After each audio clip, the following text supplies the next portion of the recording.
So this happened when I was around 14 or so, 1999 or 2000-ish. And I lived in southwest Georgia at the time, outside of the small town of Moultrie. I was at my buddy's house for the weekend. His name was Joe. Some random other teams that were a little bit older than us show up to Joe's house, allegedly running from the cops after they stole a parent's car and wrecked it in a ditch.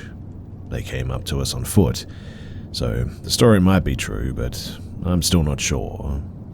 Whatever the case, they wanted to go camp out in the woods to avoid pursuit, so Joe and I say, to heck with it, and we go with them. We borrowed Joe's dad's tent and started walking off into the fields or woods. Given this area is not super isolated, but there was a sort of weirdness to the air that is hard to describe, we go maybe a mile or two back and set up camp maybe 50 yards away from the turnaround end of the dirt road. There were 5 of us guys, including me and Joe, and I only remember one other dude's name, which his name was Mike. The names don't really matter, I suppose, all that much, but I just thought that I'd add that detail, all the things that I can recall. Anyway, we mess around in the woods for a while. We started a fire and ate some snacks. We didn't have any drugs except for a bottle of booze, small enough that not any one of us could get drunk off of it, but we share some sips anyway. Night comes around and we've got this 6-person tent for us. I can't say if I ever fell asleep or not, but I laid down with everyone and it got pretty late. Now, I'm not sure what time exactly it was, but likely late night or early in the morning, I began to hear footsteps in the woods some ways out. I heard this walking in the woods, and at first I'm like, it must be an armadillo. If you aren't aware, they can sound exactly like a person while foraging for food. But no, the steps are approaching our camp directly. At this point, I'm sort of WTFing hard, and without moving much because I'm terrified, I look around to see if the other dudes got up, and I missed it. But no, 5 dudes in the tent. My blood freezes at that, and there's no sound outside except this thing walking, and it's now right outside of our camp.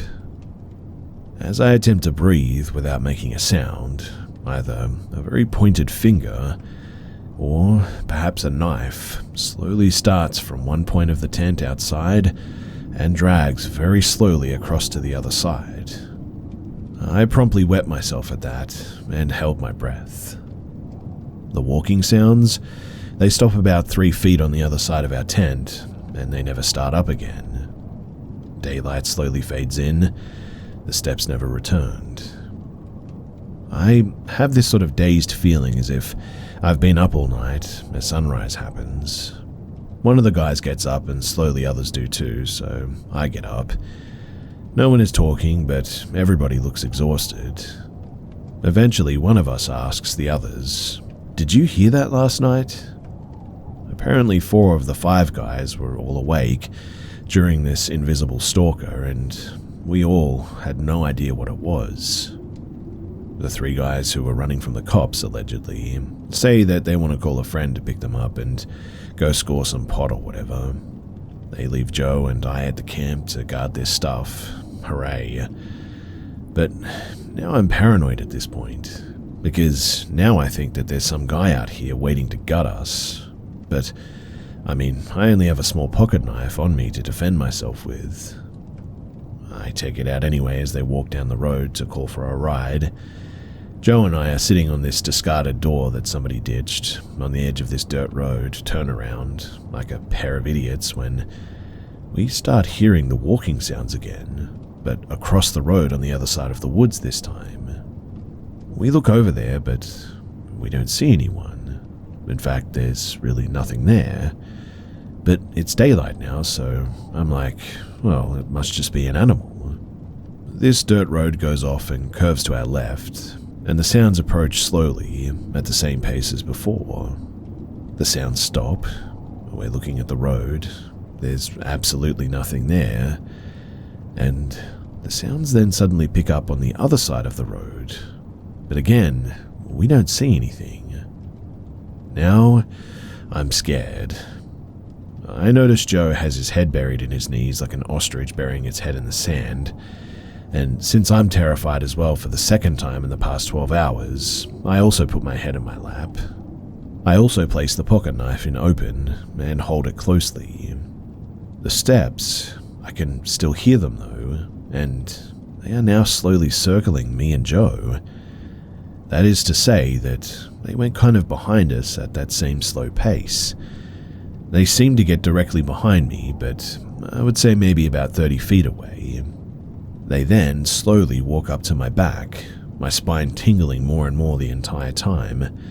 I'm pouring sweat at this point, and as they approach directly behind me, I jump up and swing this little baby pocket knife around like I know what I'm doing.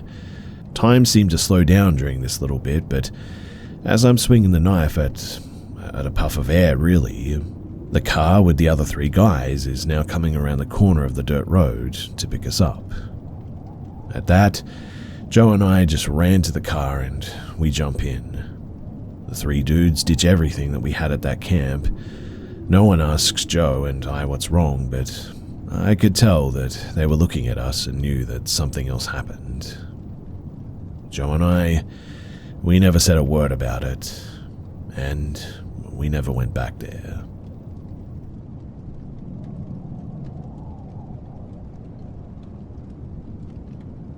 Back in 2008, whilst enlisting in the Navy, I stayed at my parents' house while I was going through the recruitment process.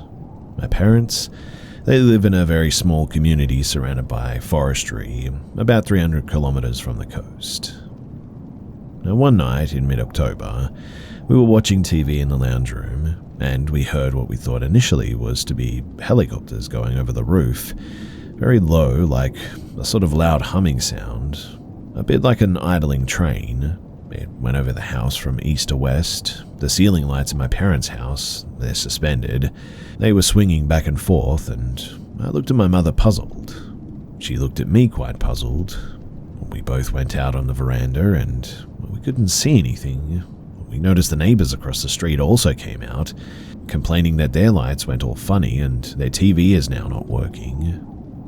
We really didn't think much of it because, nothing else happened that night. It was just a helicopter that caused a lot of disturbance. Now, the following night, my mother complained of a double ear infection and went to bed early at about 8 p.m. I stayed up until about 10, and at first I smelt something like it was dead. I was puzzled because, the house was locked up, so I just ignored it and continued watching Foxtel. I was laying in the lounge room floor with a pillow facing the TV, and it was then that I could feel something watching me from the dining room. I could just feel it, so I turned around, and I saw what was this 3 to 4 foot blotchy grey thing with a huge head, long arms down to near the knees, really skinny extremities, no ears, no nose, small mouth, and huge jet black eyes, step back from the kitchen table. I didn't know what it was. I was quite terrified. After about 2 minutes of processing it, I felt that it didn't really want to harm me, I guess. It was just observing me. But then I got the flight or fight sort of feeling. I went to the kitchen, grabbed the biggest knife that I could find, and I wanted whatever the heck this was out of the house now. I was going towards the computer room when I heard like a high-pitched screeching sound, like the old disposable camera flash. Then there was a quick flash of red light from under the computer room door as it was shutting. As I opened the computer room door, the Venetian blinds moved a lot, but the window was closed. I had this sense of dread not to go into that room, and specifically not to go into the far left-hand corner. It's hard to describe the feeling that I got, but I just sort of shut the door after a visual inspection. I went back to wherever it was I was standing as I thought that I was seeing things, hallucinating. But I remember clearly that you could see in the carpet where it was standing. You could see like little footprints. That was when I knew that I wasn't dreaming. And that's when panic set in. I went throughout the rest of the house to check everything. I mean, everything else. And it was all locked and deadbolted. I don't know how it got in fact, but if I didn't smell it, I would not have turned around to look at it. For the rest of the evening, all of the sensor lights around the property kept going on and off, and I could hear something in the grass, something very, very quick, and all I did was shut all the blinds and windows and stayed up all night. I couldn't sleep. I was too terrified to. Eventually, when the sun rose, everything just sort of stopped, and I didn't hear or smell anything. I looked around the house, but that foreboding feeling was now gone. To this day, it's still hard to talk about it, as it's affected me throughout my life. I have this feeling that I've seen it before, and I'm going to see it again. I don't want to see it again, but I feel like it's been watching me for some time. Since the incident, my mother has been complaining of paranormal things happening in the house too. Quite a few times, we've seen min-min lights, unexplained lights throughout the forestry. I personally have seen a large silver sphere, but I don't know what that was. It just sort of disappeared. Speaking to locals after my experience, I was quite hesitant to at first. A few of them stated that there's always been weird lights in the skies out here, and sometimes they get weird smells throughout the house as well. This is the first time that I've publicly shared this. I've kept this to myself all these years because I guess I just don't want to be branded a nut job. But the experience, it was real. If you have any questions, then please do drop them in the comment section below, and I'll try and clarify, I guess.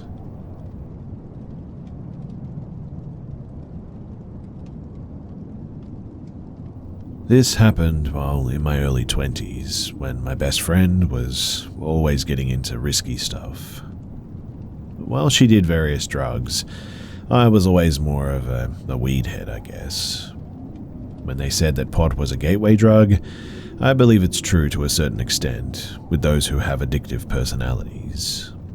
She definitely developed an addiction issue later on as well. My friend, her name was KK, and she was always down to meet people.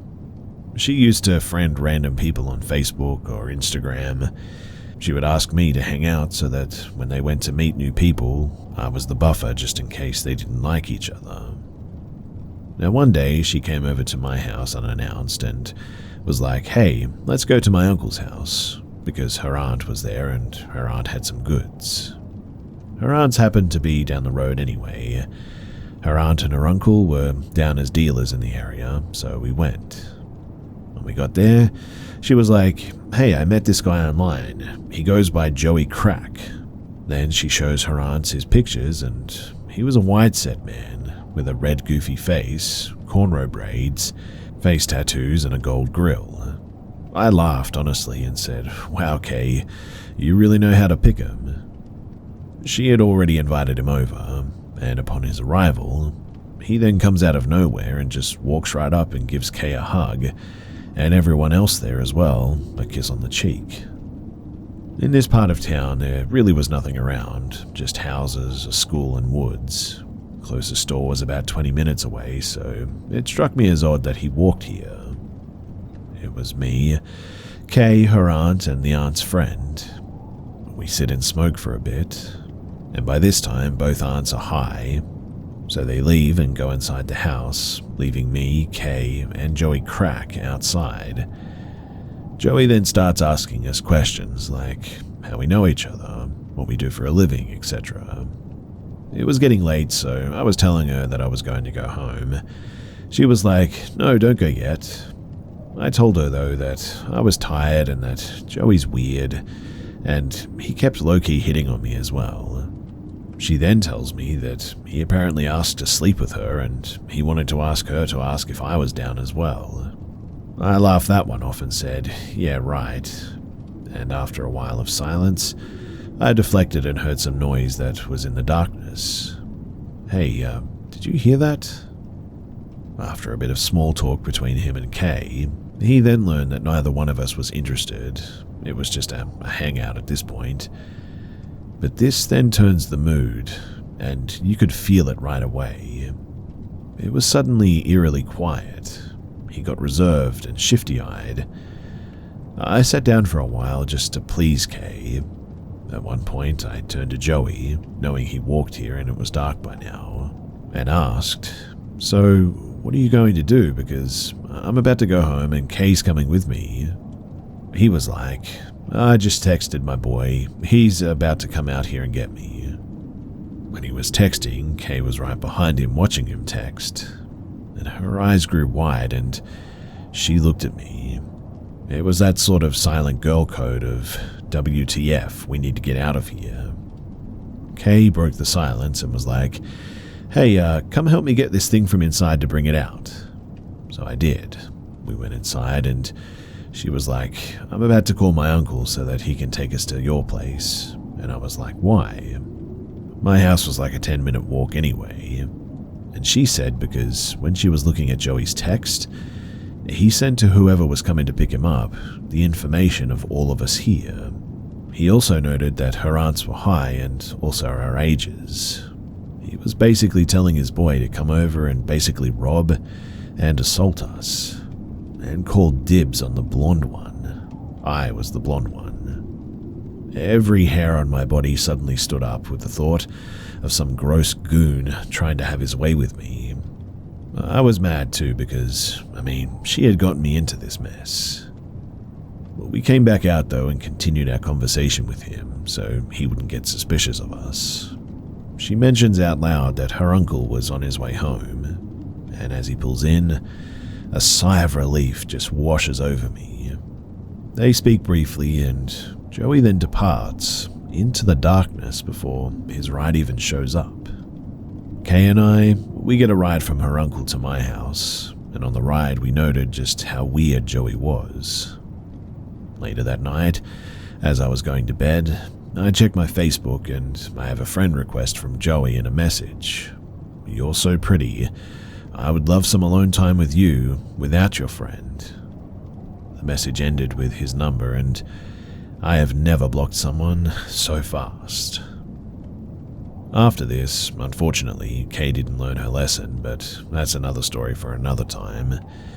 But a week later, Joey was actually in the news. He was wanted for sexual assault, robbery, and drug possession. Which means that was a bullet well missed on my part.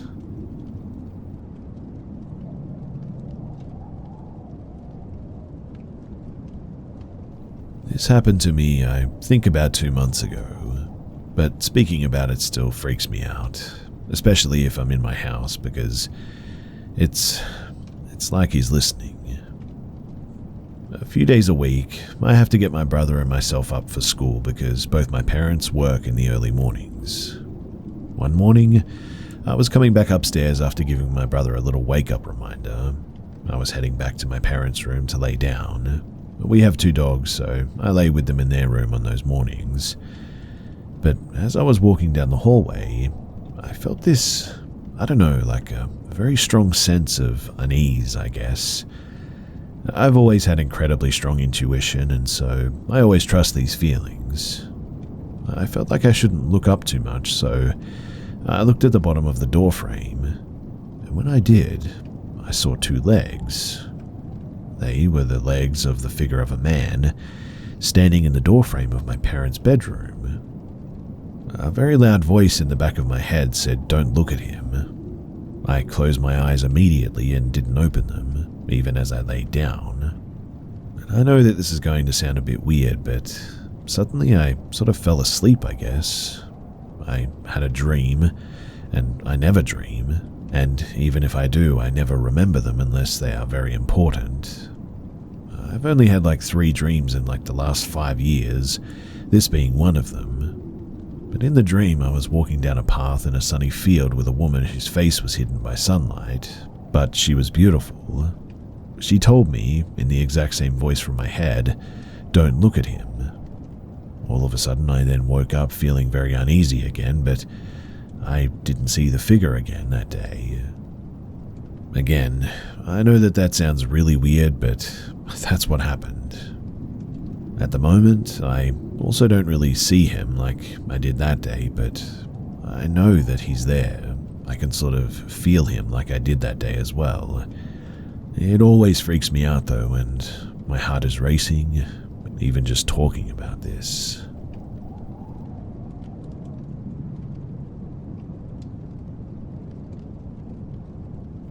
So, for context for this story, I live in a pretty rural area, I guess you could say. We live on the outskirts of our town, which is already small compared to the populations of other towns in California. We're also about 15 minutes from the small town that we live by, and 40 minutes from the main city. We live down a dirt road with some neighbours. Our house has no other fences attached to ours, and on two sides of the house is only fields and dirt roads. One side has a single house and the field is all. The other two sides have a couple of neighbours down other roads, and nobody really interacts out here except my dad talking to two of them sometimes. Now, I was probably 12 when this happened. I had low self-esteem and I wanted to start exercising more. I had been enrolled in a charter school due to bullying. Yes, that played into my self-esteem, but let's not get into that story. So I didn't really have many ways of exercising besides a treadmill that we owned. I wanted to start getting fresh air too, so my mother suggested that since we live out here, that it would be peaceful to take walks down the back dirt road. I agreed, even though I was stubborn about it half the time, but we began walking, and usually we would go into the mid to late afternoon, when it would start cooling down outside, but was still light out. In case it got dark, we took our flashlight too. Being out here, it was notorious for stray dogs to sometimes make their way out here as well, and we would carry pepper spray and a mini bat, just in case one got vicious. And one day, me and my mum decided to go on a walk in the late afternoon. So me and my mum took off and started walking down the road. When we walked about maybe a quarter of the mile down there, you sort of start to come towards a little cross section. There's a road going left to the highway, a road going right to the neighbour's house, or the road goes straight down to a utility road. Me and my mum discussed walking down the utility road to get a good walk in since it went on for a while. When we were about to get to the crossroad, this dog came out of, well, pretty much literally nowhere. We were looking at it, and it was in the center of the road just sort of staring at us. Me and my mum looked at it, and my mum said that she got this feeling in her stomach that we needed to turn around and walk home. So she grabbed my arm and started leading me back home, and then let go so that we could walk. We were in the midst of walking when she looks ahead and stops to stare at something. I ask what she's looking at, and she points. There's what seems to be a white car pulled up to our fence and quickly backed up and shot down the road on the side of our house. Mind you, nobody ever goes down this road except one old man that we know. Anyone else who does this usually is scoping out my dad's tools to steal. Now, my mum said that she felt a bit uneasy because of it and pulled me to the edge of the dirt road, almost into the field. The car had driven to the highway and left. Or so we thought. We continued walking back to my house when this car comes back and drives down the road that we were walking alongside. I caught a glimpse, and it was this smaller white car with black tinted windows that you couldn't see through. My mum instantly got a feeling of impending doom and pulled me into the field, not too far, but far enough that we couldn't be seen. We kept walking through the field towards our house, getting closer now, when this car comes back down the road. My mum stops me in my tracks to see what the car is doing, and it drives back to our house and starts driving around it super quickly. For context, we have a random road and area that goes around our yard on our property. Now, my mum waits until the car drives back down the side road, and she tells me that we need to start running. So that's what we did. We started running through the field, getting to one of the little sections near my yard. The car comes back and drives down the road trying to cut us off. Me and my mum are panicking at this point and have no idea who this is and why they're acting like this. The car circles around again and my mum drags me further to the right, I think, of where we were and told me that we were going to run down into the ditch. We got down in the ditch and that's when the car comes back around and suddenly pulls to the edge of the ditch where we were. The front of the car was facing us and all I could think about was if it drove down, it would definitely hit me and my mum and probably kill us. My mum quickly put her arm in front of me and stood dead still while I was literally horrified and dropped our flashlight and I think my water bottle as well. The car, though, was getting ready to drive down where we were, and then suddenly they backed up and drove around the yard again, going back down the side road to the highway. Me and my mum honestly felt like our souls almost left our bodies, and she tells me to run, don't look back, and get to the front gate.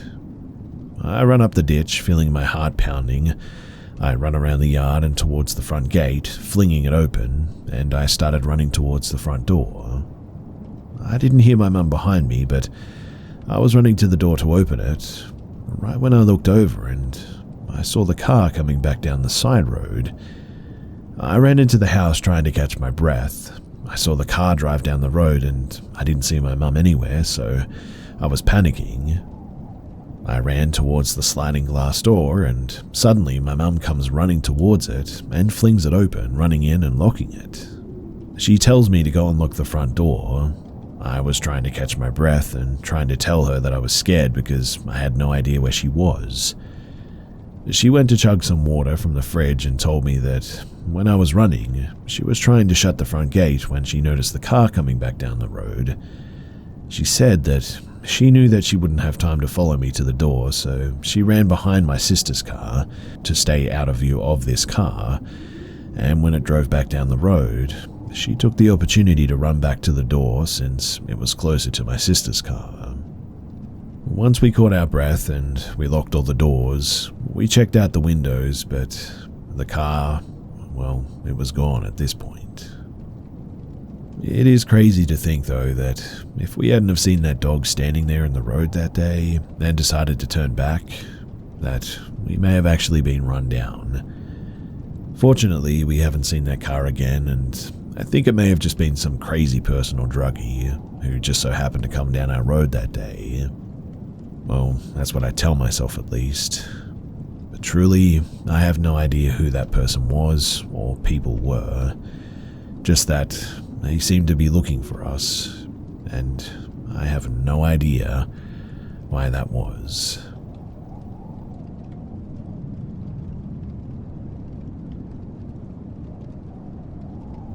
I'm going to start this off by saying that I do follow pagan principles, not Wiccan, but true folk magic and spiritual practices, and wholeheartedly believe in worlds that are not seen to the naked eye, unless they want us to, that is. And I know what I saw, I know what I felt. Now, I've encountered the paranormal many times, as I love to go out to cemeteries and converse with the other side, safely and with the correct precautions and conclusions, of course. I'm no stranger to the unknown and the unseen. I've encountered a skinwalker and saw it with my own eyes, but I haven't felt this scared since my one and only encounter with one. Last night, I, a 24-year-old female, was driving from my parents' house. I was out of a job for a while and couldn't afford living on my own until I found one. I'm a pre-K special education teacher, not a bum but in need of help, to a friend's house to help her go through her first baby's baby clothes in order to get ready for baby number 2. She lives about 10 minutes away and I know her route like the back of my hand, as I've driven it dozens of times. I'm jamming out to Hamilton as one does. I'm putting my heart and soul into this one-woman show and truly feeling the feelings behind each character's lines. I'm sort of pouring my soul into it, and I was in my spiritual happy place, I guess you could say. Everything was fine, until all of a sudden it wasn't. I'm about 2 miles away from her house when I just feel my arms pull me down this road that I have never seen before. I start driving down it, and I go to turn on my GPS to help me figure something out, but when I did, it wasn't there. I notice that there's one light pole on the road and I've passed it, and there's an overwhelming sense of dread that was growing thicker and heavier every inch my wheels turned. And oh, I messed up feeling suddenly hit me, and this is not safe feeling as well. I immediately find a way to do a 3-point turn and get my happy butt the heck out of Dodge. I get to my friend's house and I'm a shaking mess at this point, pulling everything that I needed inside. I tell this to her and her husband, and they look at each other like, what the heck, because I'm never scared like that. They start asking me questions about where the road was, what happened, did I see anything.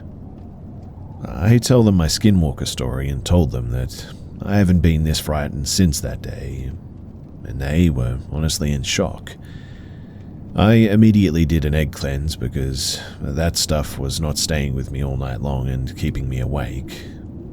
Needless to say, I was not comfortable going back outside, so I stayed the night with them. I didn't sleep a wink and I've been up for about 30 hours now. I drove home about 30 minutes ago, and I can assure you that that road was not there on my way home. I know that location very well as well, and I can assure you that that road, it shouldn't have been there. There was something very wrong that night, and I'm wondering if you have any thoughts, answers, or questions. If anyone has experienced anything like this before, this sort of phantom road thing, then I would really love to hear it.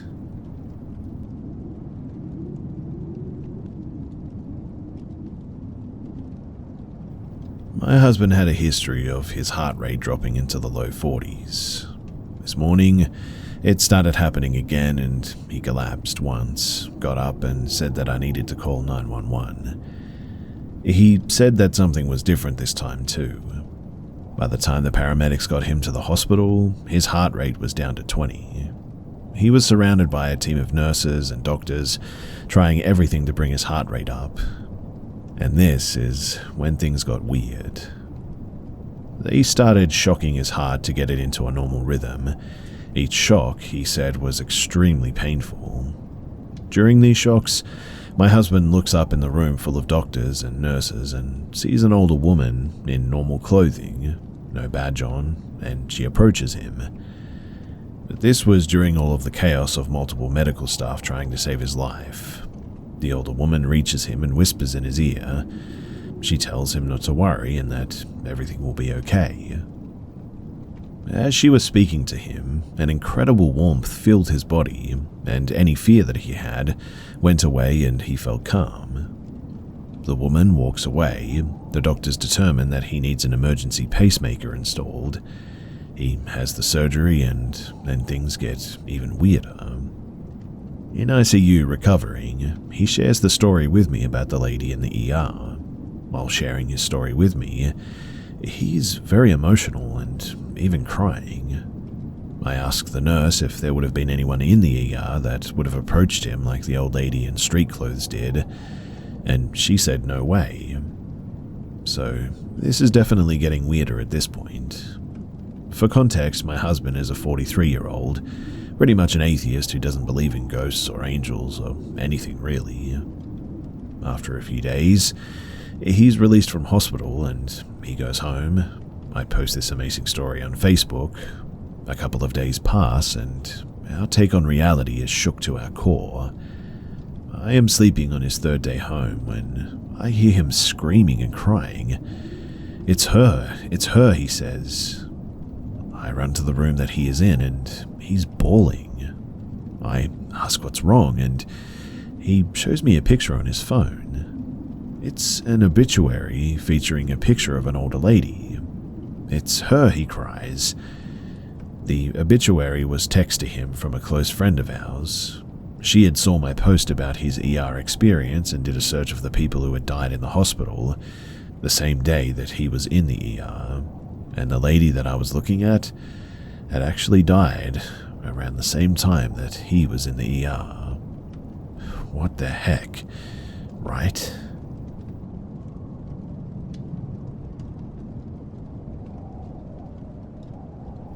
So, this happened just a few years ago. We were on a family vacation in Cancun, husband, teen son, and I. We were staying at a resort at that time. I was the first to wake up and went to the restroom. There are huge windows covering up one wall, so we have the blackout curtains pulled over, so it's still kind of dark in the room. As I come back to bed, I can see a little bit of the morning light coming through the bottom of the room door. So I lay back on the bed facing my husband, and all of a sudden, he's shaking. He's facing away from me and towards the restroom. I put my hand on his arm and lightly move him and say, "Are you okay?" He turns over to me and says that I just had a night terror and I saw him. He explained that as I was shaking him, the black figure that he saw got off of him and walked away, and he could see it was wearing gold and had a huge thing on its head like a crown or feathers of some kind. We both lay there staring around the room.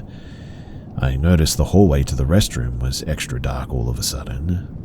I pointed and my husband and I both saw a shadow, and it moves up onto the wall, and there was a door to a room conjoined to ours. The shadow moves toward the door, all the while we're just staring. All of a sudden, the shadow disappears, and then a second later, you hear a blood-curdling scream. I'm guessing that there was a little girl in the room next door, because that's what we hear, and we both look at each other with huge eyes. But we're both freaked out and get up and open the curtains to let the light in, and we just talk about what we had just experienced. It was absolutely terrifying, and we both thanked God that that was our last night there.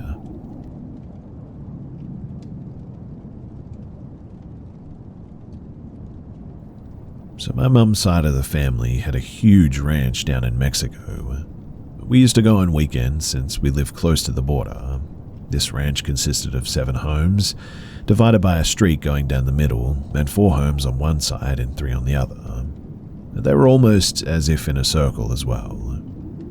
Anyways, my aunts and cousins would always tell us stories of the things that happened, and balls of light that they would see out there. One time we went there was a wedding party, so we were of course spending the night. And well, there were so many invited that there wasn't room for us to sleep in any of my aunt's homes, except of course for the house that no one lives in, because my mum's uncle had supposedly done some black magic there and passed away in this home. This home was a 2-room house, literally 2 whole rooms. The outside had 2 entrances to each of the rooms, and they were connected by an entryway on the inside. So, at this time, I'm around 10 years old, and it's me, my mum, my older sister, who was 11, and younger sister, who was 3. My mum inspects the room that we're to sleep in. There are 2 beds, 1 queen and 1 twin bed. My older sister ends up sleeping on the twin by herself. My mum also checks the only other room that is full of old furniture and items that you can't walk in that room, since there's just way too many things and furniture piled up everywhere. The doorway that separated the rooms had no door as well, but only a bedsheet hanging there. So, I pass out and hear all about what happened afterwards. According to them, my mum and older sister, they couldn't go to sleep that night. We don't have AC, and we have the windows open so the air comes through. And well, they suddenly hear footsteps outside, as if someone was walking around the house multiple times. My mum had confirmed that the door to our room from the outside was locked. There was a door to the other room from the outside as well, when all of a sudden they hear the door to the other room open from the outside, and then things being moved and thrown around in the other room. Of course, my mum gets up and turns on the light to see if anybody is in there, but when she does, she sees no one, and is creeped out, and tells us all to wake up. I'm sort of half awake at this point, not knowing what's happening, but my mum yells that we're leaving. We go to my mum's aunt's home across the street to stay with her. My mum then starts retelling them what happened. They sent some of her cousins to go and check on the house and to see if anyone had broken in. They go and come back and let us know that they didn't see any footprints around the house or anybody else inside. The next thing that my cousin says creeped us all out though. She was like, "Oh yeah, so I was getting some water. I looked out the window and I could see the house was on fire again." She said that it was normal to see it on fire since it's almost a nightly occurrence. Supposedly other people who move nearby to our ranch see the same thing as well. A huge fire, but then once they get to the ranch to warn, the fire is just gone. It's supposedly all the black magic the uncle had done that the house is haunted like crazy. We ended up getting some blankets set up for us on the floor and we just slept there for a little bit before the sun came up.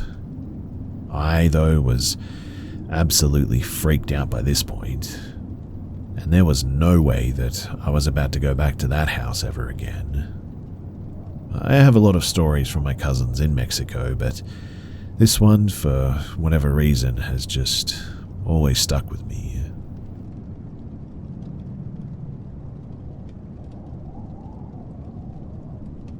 I would like to share some experiences myself and my family have had, dating all the way back to the mid-1990s. For some quick context, I'm the oldest of 4 sons and we all grew up in this house. It's a small 3-bedroom home in a quiet subdivision surrounded by wilderness. My parents bought it in 1982 and they still live there today. So, I come from a very superstitious and some would call sensitive family. Most of them seem to be in tune with our extrasensory perception. In no ways do I consider myself to be a psychic or someone with extremely good precognition or clairvoyance or anything. But I do feel like I have been aware of unexplainable presences or feelings. Now, my mother explained to me that before she became pregnant with me, she never really noticed any strange or paranormal occurrences at home. When my mum got pregnant, she said that things changed. At this point, she started feeling a presence while at home. My father's work at the time had him gone for a week at a time, and my mum found herself feeling lonely and overthinking. At night, while trying to sleep, she felt like someone was in the room with her. She said that it wasn't an ominous or negative energy, but quite the opposite. As her pregnancy continued, small objects started vanishing and showing back up. She bought some wind-up toys and toys that were activated by buttons. She placed them up in a shelf in a closet, and they ended up on the closet floor, activated and playing. She says that she saw a female figure move from one room to another in the upstairs halls. At that point, she wanted to understand why the house had all these paranormal energies. But the house was newly built, not even 20 years old at that time. The previous owner was a single parent, but she never knew the age or gender of the children. My mum, she also started having complications with her pregnancy, and I was born 9 weeks premature.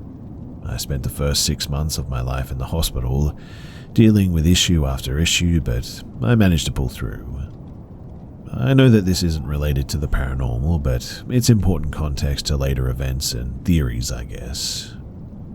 Now, there was a time when I was a few months old when a pair of hats my mother and great-grandmother wore to a wedding somehow got moved from the attic storage into my mum's closet.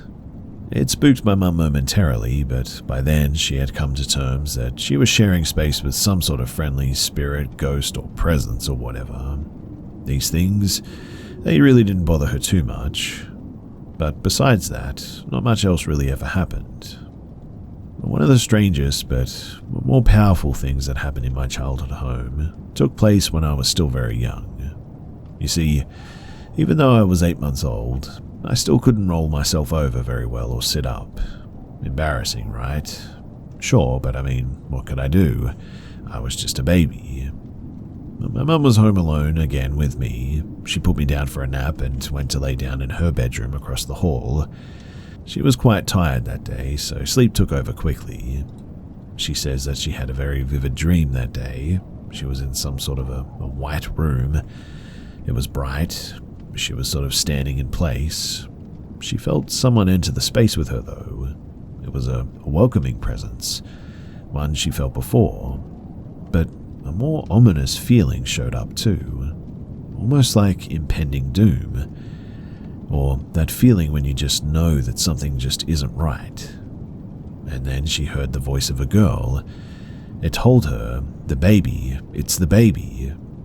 The voice repeated itself as she jolted awake. She sensed that something was wrong. She rushed across the hall, which luckily it was only a mere 7 feet or so into my bedroom, and I somehow had myself face down on the crib's mattress. I must have decided that it was time to move myself around, but I was clearly unable to push my face out of the mattress. Asking my mum this story now, and she'll tell you with great detail how real the dream felt and how scary it all was. As I got older, I was told around 3 or 4 that I started chatting to an imaginary friend. I would spend a lot of time sitting up in my room, stationed on my floor with all sorts of toys. I would be having full-on conversations, apparently, with no one. When my parents asked me who I was talking to, I always told them her name was Tara. I told them that she was a little girl a bit older than me. I said that she was nice. I didn't let this up for years, I've been told. I can remember understanding at a young age, maybe 8 or 9, that our house had spirits in it. But I was raised and told that they were harmless, that they were just here with us, and I must admit that I felt it too. I didn't mind it, honestly. It really didn't scare me. What scared me, though, instead was sudden loud noises and movies about vampires, I guess, but fast forward to my teenage years now, I was sleeping on a Friday night. Across from my bed was a large dresser, and pushed beside was a longer but shorter dresser. It was tall and sturdy enough that a young person could hop up on it if they wanted to and sit on it. I remember coming out of a strange dream, and I started to wake up. I opened my eyes, and they were met with somebody else's gaze. It was a young girl, dark hair, clothes that looked like they were from decades prior. She was sat up on my dresser looking at me. I nearly jumped out of my skin because, honestly, who expects that? Now, was she scary looking? No. But I believed at the time that it was Tara. I've seen her a few other times, or possibly another female. I come home to visit my parents, and at times I get the same intense feeling. It's pretty hard to explain that feeling, but it's just like I know that one of these ghosts or spirits or whatever are around, and they're welcoming me back. I'll walk into the house, especially if I'm the first to arrive home, and the whole feel of my surroundings will just change. Again, it's hard to explain, but I've come to learn that it's the type of feeling that I get when Tara must be around. When I'm spending time alone at the house, though, especially downstairs in the basement, I'll see a dark female figure move across the back of the room, the shape of the body reflecting off the glass paneling of my parents' bar. It'll move into the laundry room and disappear.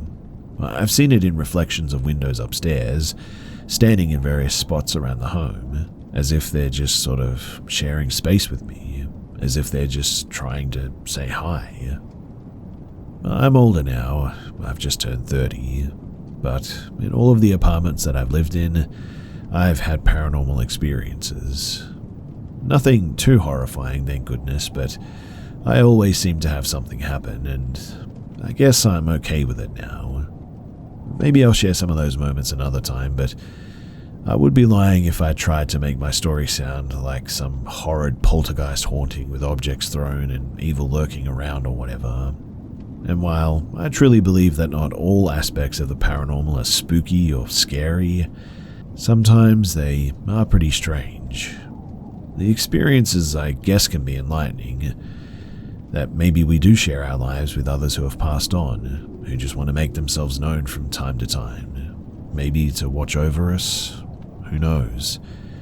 It's all very complex, but I do believe that I've had ghosts follow me around pretty much all my life.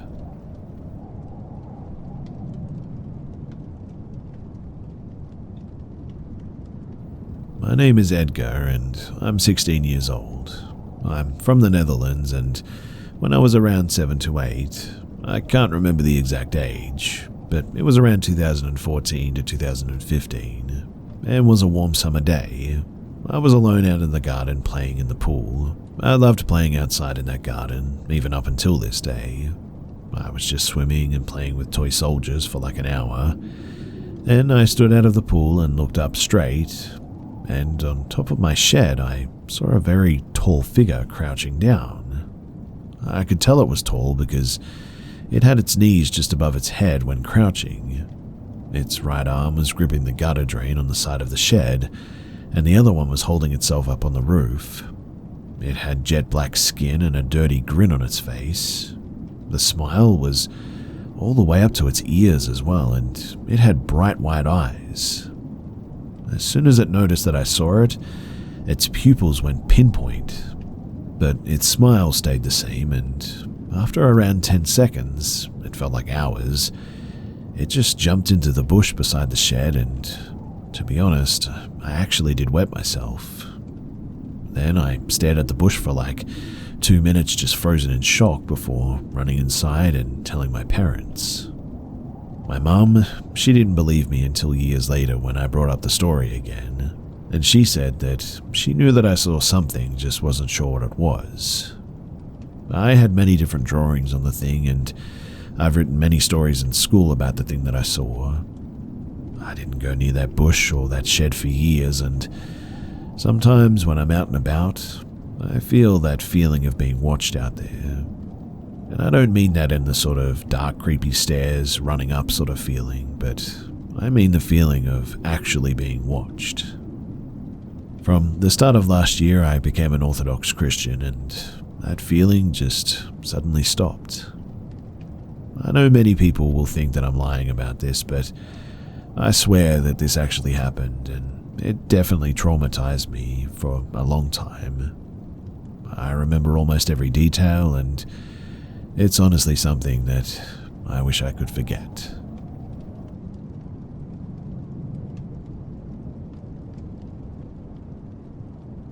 During the pandemic, my mum was still going to work, and at that time I stayed home a bit. But one day my mum went to work as always, and I was playing computer games.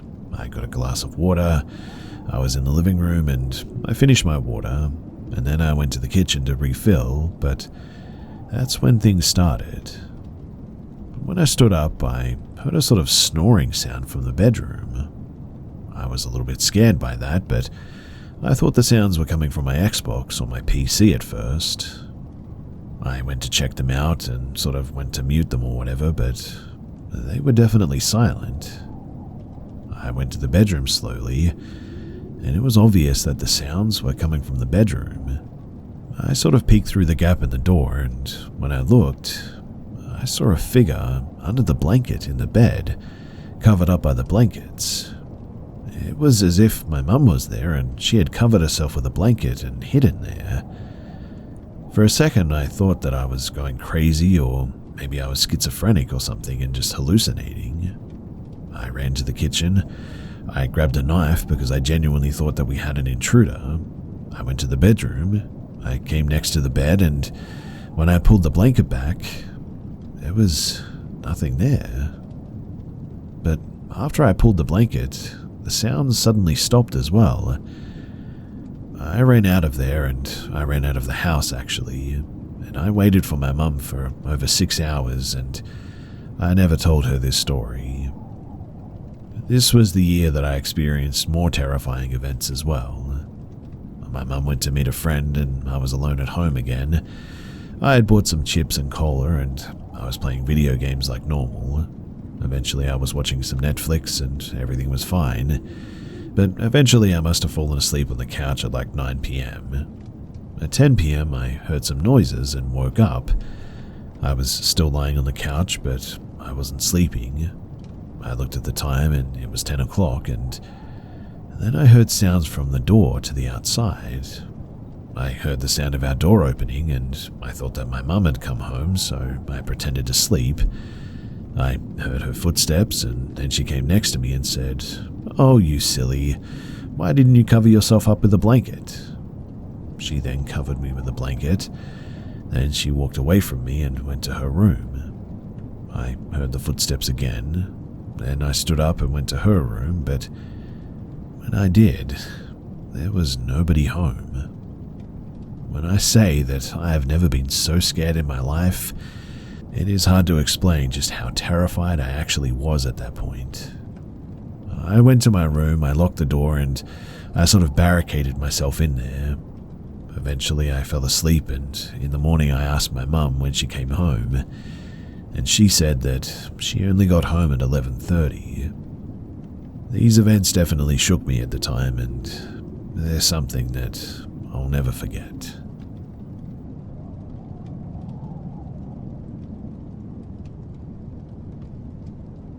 A long time ago, when my daughters were quite young, and my teenager was about 14, we lived in what was very likely one of the first houses on the street, which was probably about 60 to 70 years old. It was so old, in fact, that the quarter of an acre block that we lived on had the house facing with the front door facing the backyard. The back door was facing the driveway where we would park, so it was kind of back to front, I guess you could say. Unfortunately, the owners, they had sold the house and we needed to leave. We had secured another property and were almost finished packing everything into our moving van. It had all the usual old farmhouse charm. It was beautiful and we really loved it. One thing though about that place was that there was this storage type cupboard up above the linen cupboard. I think it's quite common to have a bit of storage area high up in the older houses like this. It was a small, old wooden door with a very strong lock on it, and it was just really odd. We always felt a bit strange about it, but of course, being curious, we tried to open it many, many times, but it was just completely jammed shut. My littlest daughter was, and is, extremely sensitive to lots of dark stuff, as well as just general mystical stuff as well. And she would have these interesting dreams where she would be what would probably be called having an out-of-body experience. She would travel to all different places and attend all different kinds of events such as car accidents, hospital operations, bedsides of sick people, lots of strange things. She used to be called Spooky Boo because of all this. Anyway, the last night before we were leaving, she woke up with a nightmare. She was only 3 at the time, but she had had a really terrible nightmare about the cupboard opening. When it opened, a long, dark-clawed hand appeared to be coming out of it, and that frightened her enough to be awake and screaming. I came to her straight away and cuddled her and comforted her. She came into my bed that night, and in the morning we packed up the rest of our boxes and had one more look around before leaving. And that was when my oldest daughter and I looked up and noticed that that cupboard, the one that refused to open no matter how hard we tried, was now completely open. We immediately turned around and we left and we never went back. We still think about that farmhouse and all the fun that we had there. It honestly was an amazing house. It had become a refuge for us, and we felt very free and happy there. But that never took away the chill that we felt when we thought of that strange cupboard. How on earth it opened like that, I have no idea. And how it opened when my daughter had that dream that night, again, I have no idea, but something tells me that it wasn't a coincidence.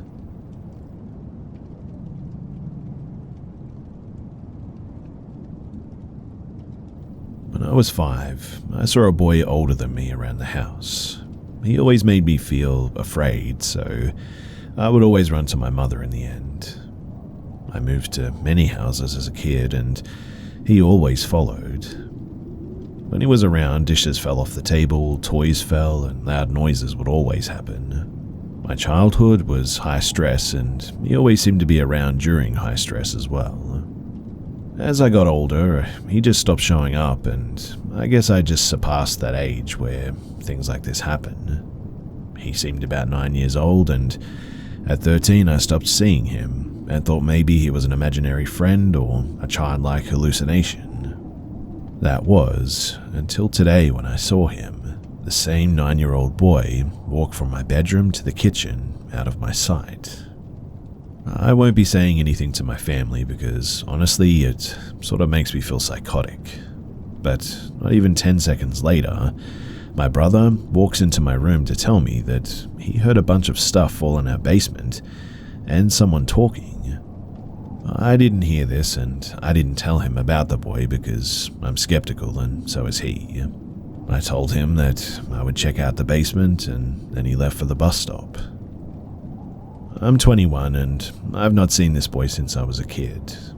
And quite honestly, I'm looking for a mental explanation. I know that it's probably nothing, but it just really shook me. I mean, why do I see this boy?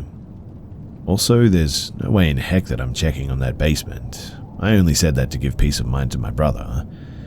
But if anybody can relate to this, or tell me that I need a mental evaluation or something, then please do let me know. Because this has me troubled.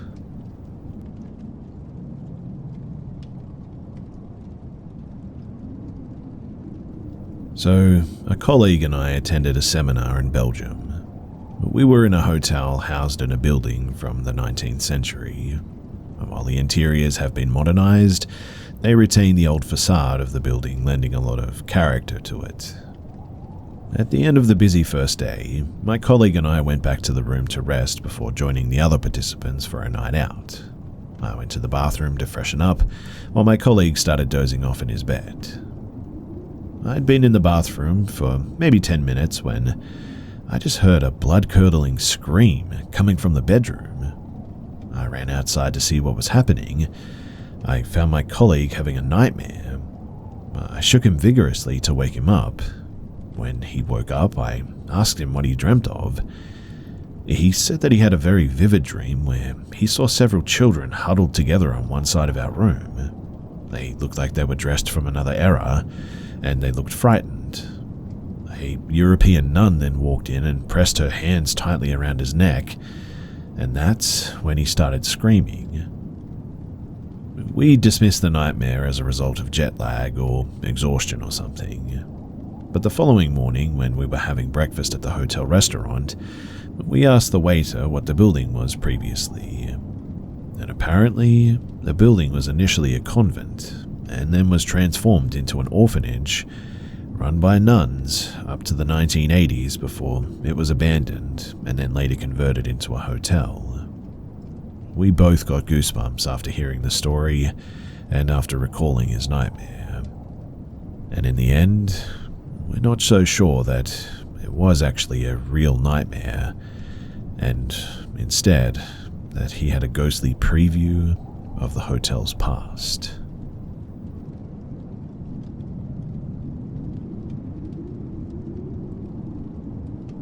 So my mum and dad were out of town, and I was staying with my uncle and was cooking something for myself at some point, when somebody rang the doorbell. I opened the door and it was a worker. There was some construction work going on in the house next door. No one lives there, the owners were just getting some work done in the house. And the worker came to my house to get a matchbox for, I don't know what reason exactly, and in the end I just gave it to him. While fetching the matchbox, I left the door opened, and while I was bringing it, I saw that the man was very weirdly checking out the house. I ignored it, but it definitely felt a bit weird.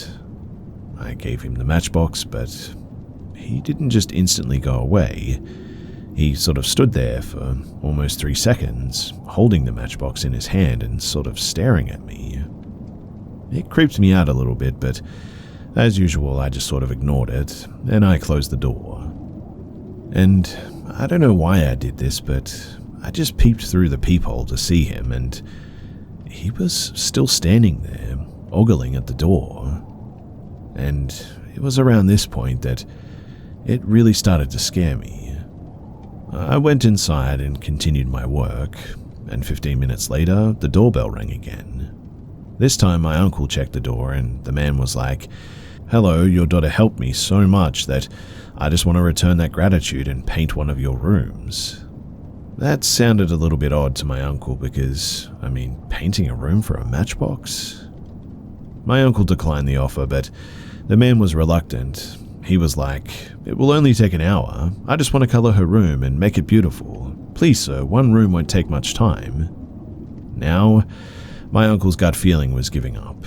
He was like, "There's something off about this guy," so he declined it one last time. And this time, when he saw him through the peephole, he too caught him staring at the door, and he stood there for quite some time. This whole situation was quite creepy, and I don't know what his intentions were, but it definitely had my uncle and I on high alert.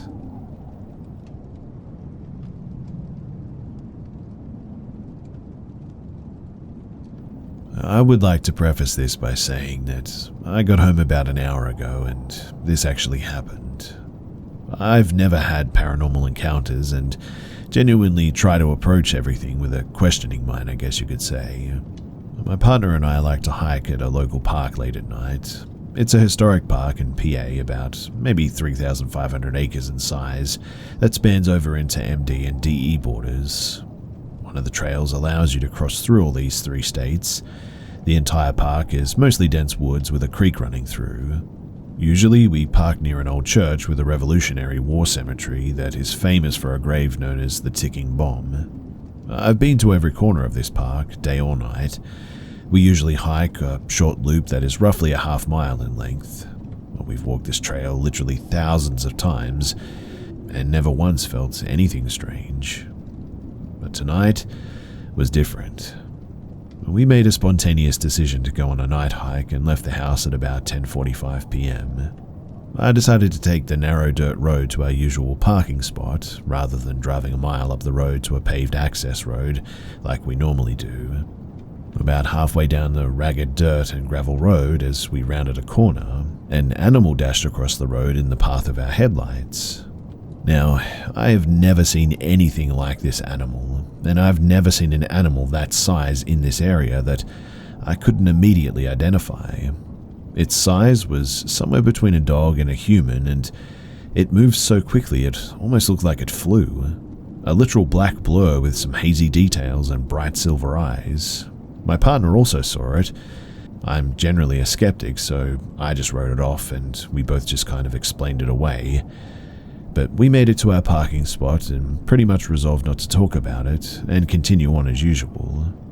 Immediately when we got to our trail, we noticed that the frogs and the cicadas were extremely loud, louder than I'd ever heard them at night around here. As we progressed down the trail, it felt like we had to talk over the cicadas. We sort of quietly yet frantically attempted at lightening the mood with the conversation. Unbeknownst to me at the time, about 100 meters down the trail, my partner had begun to hear what he thought were extremely distant voices. I also noticed that the cicadas got progressively quieter the further that we got down the trail. We made it about a quarter mile before a sudden, louder sound felt like it cut through the space between my ears. It was something like a glitching microphone or megaphone way off in the distance. My partner pointed out to me later that there was nothing for the echo to bounce off of in that area, so it was weird. The moment that we heard that sound, though, I stopped immediately and asked if he had heard it too. Not only had he heard it, but he was convincing himself that he was hallucinating the sounds the entire time until I finally acknowledged it. Without discussion, we both immediately turned around and started walking at a fast pace back to the car. I felt like it was a bad idea to run, but we had to leave right away, no doubt. We hoofed it back to the car with the feeling that something was following us all the way to the entrance. When we finally got back into the car and started driving, the feeling of urgency, it didn't go away. We made it all the way down the main road to our first turn, and I felt a moment of complete confusion. As I slowed to the turn, my partner asked me, "Do you not know where you are right now? Because neither do I. We have literally driven this road thousands of times. I made a split-second decision to turn right, which was thankfully the right choice. The next road went along the perimeter of the park and parallel with the trail that we were hiking. There was tons of fog, which hadn't been there on the way in. We spent about maybe 20 minutes at the park, and just as we made our way past the area that we had turned around, another animal darted across the road in front of our headlights, and it looked exactly like the one that we saw on our way in. Only this time, it was much closer and in way more detail. Whatever it was, it had silver eyes and what looked like ears or horns maybe. It was still insanely fast and either a blur or a wraith or something, and to be honest, I just don't know how else to describe it. I get this really weird feeling when I think about it though, or even talk about it. The feeling started when I saw it run across the road the second time. I feel like it's because I acknowledged that, or whatever that thing was. I couldn't explain it. I feel an almost burning sensation in my sinuses, my eyes water, and I get a strange sort of tingling in the back of my skull. Like I said before, I'm usually a skeptic when it comes to this kind of stuff, but this experience, it's really left me rattled.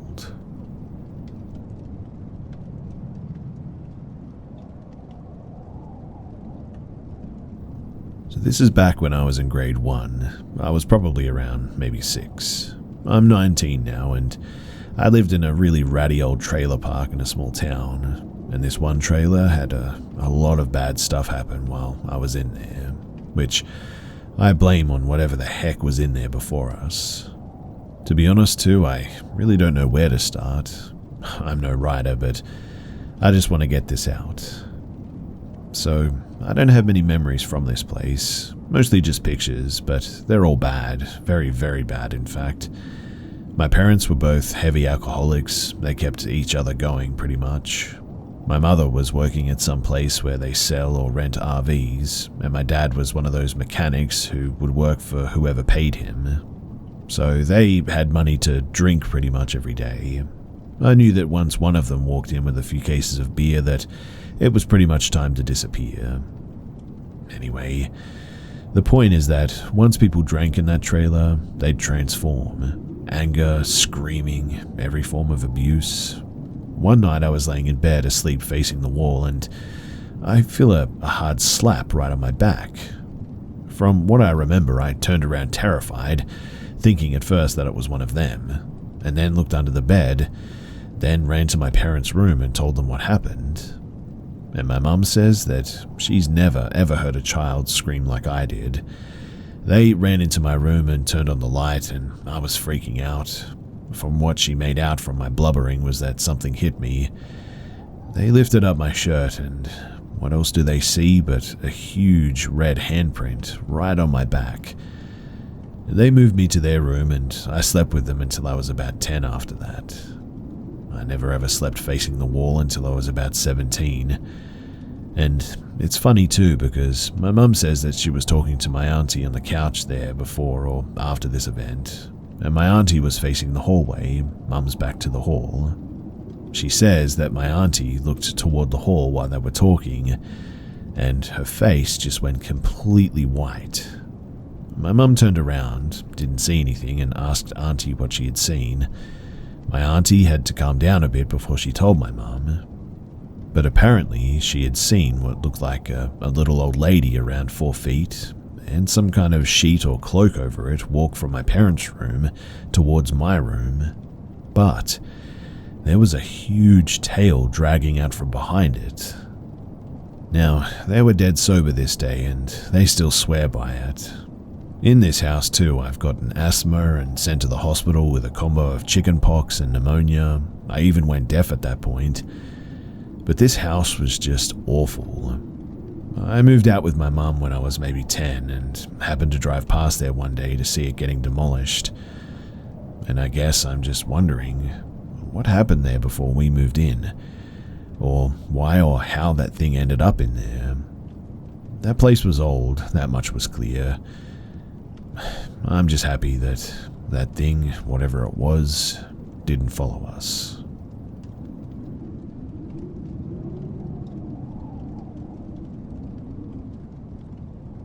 Most of my life I've seen things, whether it's shadows out of the corner of my eye or just as I'm drifting to sleep, or felt the presence of something that I can't see. I've been grabbed, shoved, and even heard whispers. None of that, though, compares to my frequent visitor for several years. Back in 2017, I was 23 years old.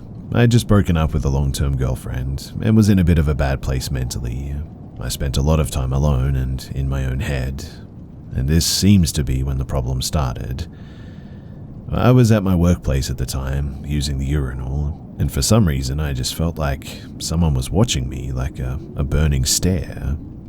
I quickly glanced over my shoulder, and in the gap between the cubicle, I could have swore that I saw for a brief moment something there. It appeared to be some sort of, disheveled woman. But just as quickly as I saw it, it disappeared. I chalked this up to sleep deprivation, didn't really think anything of it, so I just cleaned myself up and I got back to work. And boy, do I wish that this was where it ended.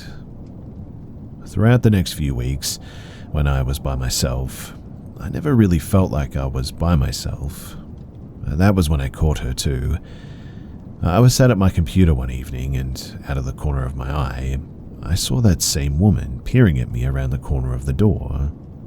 As much as I try to remember, I've never been able to really recall her face though. I remember dirty grey hair and somewhat pale skin, but that's basically it.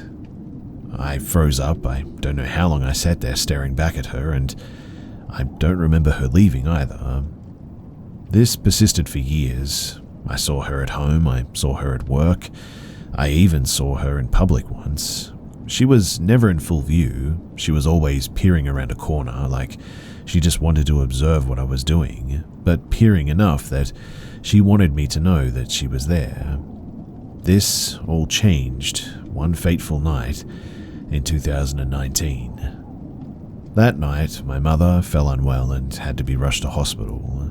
I woke up feeling that something was just wrong. I couldn't put my finger on what was up, but suddenly I hear from the hall my mother's door burst open, and she's calling to me. She's passed out on the floor, semi-conscious and breathing heavily. After helping her up, I called an ambulance for her and sat with her. She asked me not to leave her as she felt in danger. I didn't leave her side until the paramedics arrived. Eventually they came, agreed that my mother needed to go to the hospital, and I said that I would follow them in my car. I ran back upstairs to get changed, as I had just thrown on some comfy clothes, and that was when I saw her. I rounded the corner of my bedroom, and in full view, on the other side of the room was this thing. It was standing in full view. I still cannot really recall its face, just the grey hair and pale skin, but I have never felt such dread. I kept my eyes locked on it as I grabbed my clothes from my floor I was wearing the previous day, and just backed out of the room while keeping my gaze locked on it. I was half expecting something like out of a horror movie, for it to just start sprinting at me with its arms outstretched, but nothing. It just stood there, still where it was. Even when I was walking downstairs from where my room was in full view, it was still stood there. When I came back home later, it was gone, but I slept downstairs for weeks after that. From that point on, I still saw it peering around the corner a lot, but never in full view like before. I eventually moved out in 2021. Since then, I've had no more experiences with either that thing peering around the corner or anything else. I do have nightmares about it occasionally, which is probably understandable, right? But really, there's been nothing else, which I'm very grateful for.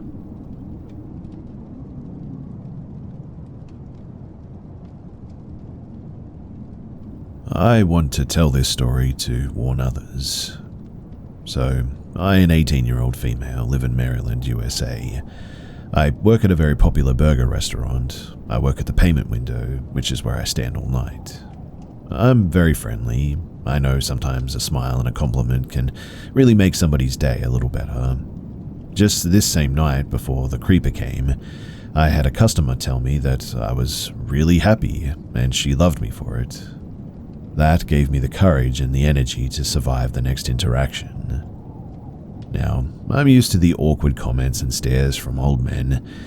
I'm sure it's my friendliness that attracts them. Our uniforms are not revealing by any means. They think I'm naive. Maybe I am. A lot more than I thought, at least. I'm fully aware of the dangers of trafficking and all that, but even this took me by surprise. This particular old man came through just before 6. He pretended to not hear his order, then laughed like it was a joke between two friends. Again, this is not uncommon. It's a bit of an old man thing, I think. No red flags yet. I tell him his total, and he hands me all but the change. When he does this, he waves the money around, making me chase it sort of. I was able to snatch the cash, but again, it was just an old man thing. I'm not concerned yet. He stared at the company name on my shirt and asked if this was my name. I don't wear a name tag for this reason. I joked that I was going to change my name permanently to that. He perked up, and at this point, I should state that he was white, mid-60s to 70s, driving a small white SUV with a kayak on top. He had some scruff on his face and was also holding a phone to his ear this entire time. When I finally began to engage with him, he moved the phone to be facing me. Looking back, I believe that he was probably recording me, actually. At no point did he actually speak into the phone or acknowledge it in any way, but he probed with more pressing questions. Here's the thing too, I have the same last name as someone from US history. Most old people like talking about that stuff, so I told him my last name. He didn't reflect or laugh, and he just accepted, continued asking questions. That was when I started to get this sinking feeling. He still owed me change, I told him. He grabbed another $1 and handed it to me, but he wouldn't let go. He wanted to know my first name, and I dodged answering because I was getting creeped out. He wouldn't let go of the money, though, and was practically drooling for more data about me. I gave him a name that I don't use, and he smiled, finally letting go. I got his change and told him to have a nice day. I then immediately left the window and told one of my coworkers about the weird experience. Soon, though, he returned, just 2 hours later. I didn't recognize his car on the cameras until he got to my window. I hadn't thought too much about our interaction and was busy texting my dad about whether or not a chicken sandwich was a burger, I think. My stomach dropped, though, when I saw his face. I have many regulars, all of whom I would have been happy to see. I really hoped that he doesn't become one, because I'd have to call the police, I think. He smiled and said, "Hey, the one with the last name." I sort of half smiled back and wished for the days when we all wore masks again. I tell him his total, and he makes me chase the money again. For the entire time he had his phone against his ear facing me, though. He starts asking me even more intimate questions. I lie or dodge them the best that I can, giving him 0 correct answers, wanting our interaction to be as short as possible. Some of the actions he asked me were, how often do you work? What time do you leave? How old are you? For that one, I knew that he wouldn't leave without a number, and I had a really nasty feeling that the younger wouldn't be the better. So I said probably 20s. He joked about me being legal. I made a face and I tried to get his change even quicker.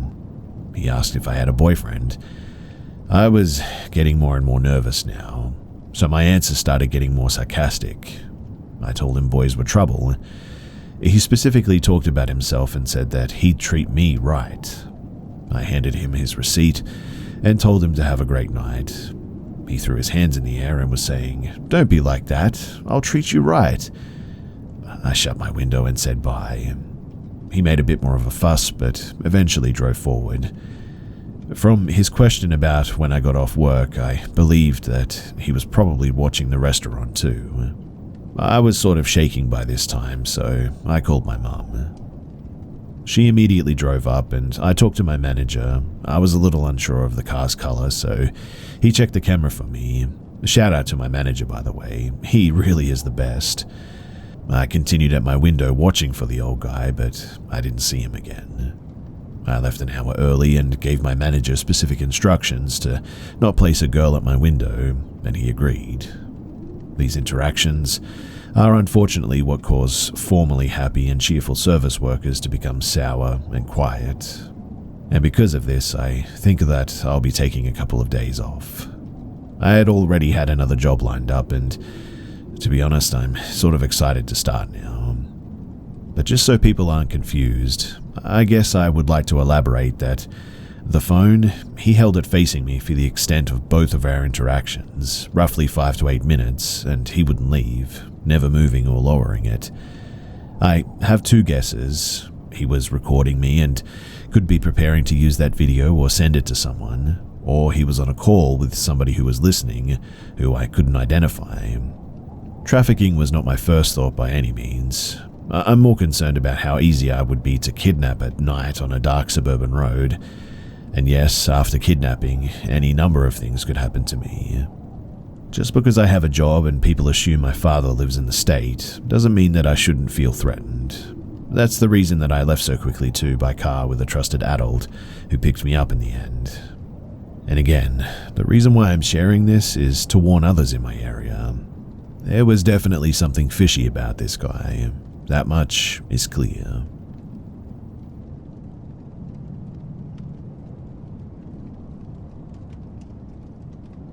So, first off, I just want to say that this isn't my story, but it was told to me by a lady that I've known for well over a decade now. She's never mentioned it before and only brought it up because somehow our conversation led to ghosts and somehow we got onto the topic. She isn't someone, though, who would make this stuff up, so I tend to believe her. So this happened about 10 years ago. She was married to this guy, now divorced, and they moved into a house her father owned. At first it was little things too, like lights being on in rooms when she knew that she'd turn them off. Things would go missing and turn up in weird places. Her husband at the time worked night shift and she'd be alone with her dogs. She told me that she just never quite felt comfortable in the house, especially alone. Her dogs too would stare into the hallway and seemingly growl at nothing. They would go to the top of the basement stairs and bark, then take off running as if being chased, then run back to the stairs and start barking again. This would go on for hours and the dogs would finally settle down eventually, but it would take some time. But one night, as she slept on the couch, she apparently woke up to screams coming from the basement. She said that it sounded as if someone was being murdered down there. The dogs were going absolutely berserk. She left the house and called her husband, who told her to call the police. The police came and they found nothing. She said that this would happen at least once or twice a week after that too. One night, as they were sleeping, she woke up but was paralyzed. She said that she was trying to grab her husband but couldn't move. She said that she could see something in the room. It was black and white and twirling or waving. She said that it looked like curtains almost, but couldn't see it very well. She eventually was able to move and got up to get some water. She went back to bed and she drifted off to sleep. The next morning, when her husband woke, she told him about her experience. He told her the exact same thing had happened to him, only while he was paralyzed. He saw a floating horse's head in the doorway that looked like it was chewing on its tongue. After getting out of bed, she went into the living room where she had a fish tank. She told him the kind of fish that she had, but I can't remember it. It was like one of those fish that cling to the side of the tank or whatever, but a really big one, like a foot long at least. In any case, she looked at the tank and saw that her fish had been torn into pieces. There were no other fish in the tank though. Her sister had lived in the same house before her, so she called her sister and asked if anything weird happened at the house when she lived there. The sister said, not until after I started playing with a Ouija board. And, well, that explained a lot. The sister had experienced strange things in the house, but not to the extent that my friend had. They decided to call a preacher that they knew and have him come over to bless the house. The preacher came over and they explained to him what was going on. He proceeded to walk from room to room, praying and rebuking any evil from the house. She said that they had landline phones at that time, and the minute that the preacher started praying, all the phones in the house started ringing and just would not stop. The preacher left and they left immediately after. Her husband had a clock radio with a CD player on it. He had the alarm set to play a CD when it went off. After they came back home, the alarm on the radio came on and the CD was playing while skipping. The verse from the song on the CD was repeating, "Let this be a warning," just over and over again. During all of this, she and her husband were constantly fighting too, arguing every day, and they just couldn't stand each other. Her husband started drinking heavily and not coming home most often, which obviously meant that she was alone in the house a lot. One morning, her husband was home and sleeping. She said that she went into the bedroom and was looking at him laying in bed. She was contemplating leaving him at the time and wondering if all the events in the house were somehow connected to him. She turned to leave the room and said that she glanced back at the bedroom while walking down the hall.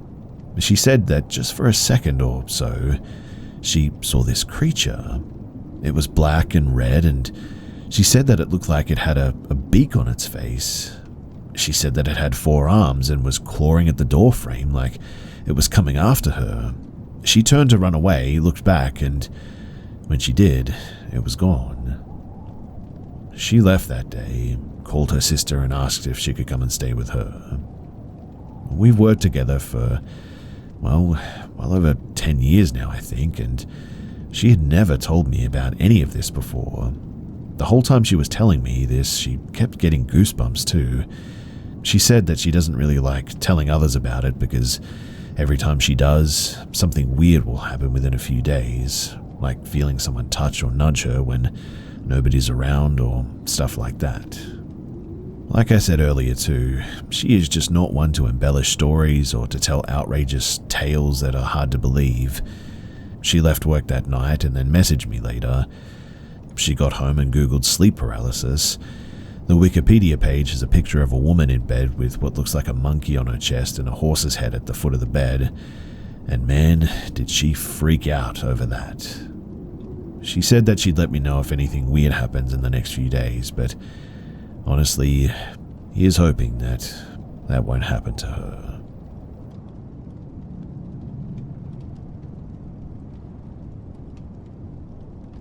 So I'm currently traveling SEA with my 2 brothers. We just arrived in Saigon this morning. In the evening after dinner and a few beers, me and my 2 brothers, older and younger, I'm the middle brother, decided to sit on a bench in Hao Dan Park. When we decided to have a quick smoke, we were chatting away, sat on the bench, when I noticed a Vietnamese man repeatedly sort of looking at us and also walking in circles very near where we were sitting. At first, I wasn't too concerned about him. However, my spidey senses were just sort of tingling, I guess. Then, a minute or 2 later, I noticed another Vietnamese man dressed as a grab delivery driver, acting suspicious, I guess, and repeatedly looking at me and my brothers. The stalkers were both on the phone, and I believe that they were communicating with each other. Being in a foreign country, my youngest brother told us to leave. However, it was a good 600-meter walk back to the park exit. As we were walking, I noticed both Vietnamese men had got on their mopeds and were following us through the park, stopping behind trees and watching us, which was obviously very suspicious. They then overtook us and sat on a bench further down the path, waiting for us to cross their path. Being aware of this, we left the path and started walking on the grass as the crow flies to the nearest exit. We tried to avoid the men as best as we could. We were maybe 100 meters from the exit when my younger brother looks behind us to see one of the men sprinting towards us. My younger bro took a fighting stance, standing his ground, and asked the man what he wanted. The man's posture became very small and he began talking very quietly. Both me and my younger brother kept a good distance, and told him to leave us alone as we walked backwards towards the exit, noticing the second assailant also approaching us, wearing motorcycle gear. However, my oldest brother decided instead of trying to get out of the situation, he got closer to the whispering Vietnamese man to hear what he was saying. Both me and my younger brother were yelling at him to get out of there, but he's an idiot. It took the Vietnamese guy 5 seconds to win my bro's trust. Then, out of nowhere, when my older bro was leaning in very close to trying to hear the man, the Vietnamese guy grabbed my brother's crotch, and he was shocked, obviously. I was ready to fight this guy, expecting to be robbed or something. But thankfully, my brother managed to get loose somehow, and after that, we started shouting and the man fled. For context, both me and my younger brother are competing MMA fighters. However, the whole situation was just really unexpected, and we didn't engage in any violence, obviously, towards these guys, just shouted at them. But the whole thing was just really wild. I guess the moral of the story is be careful in parks at night in Vietnam, because dong grabbers apparently like to moped there.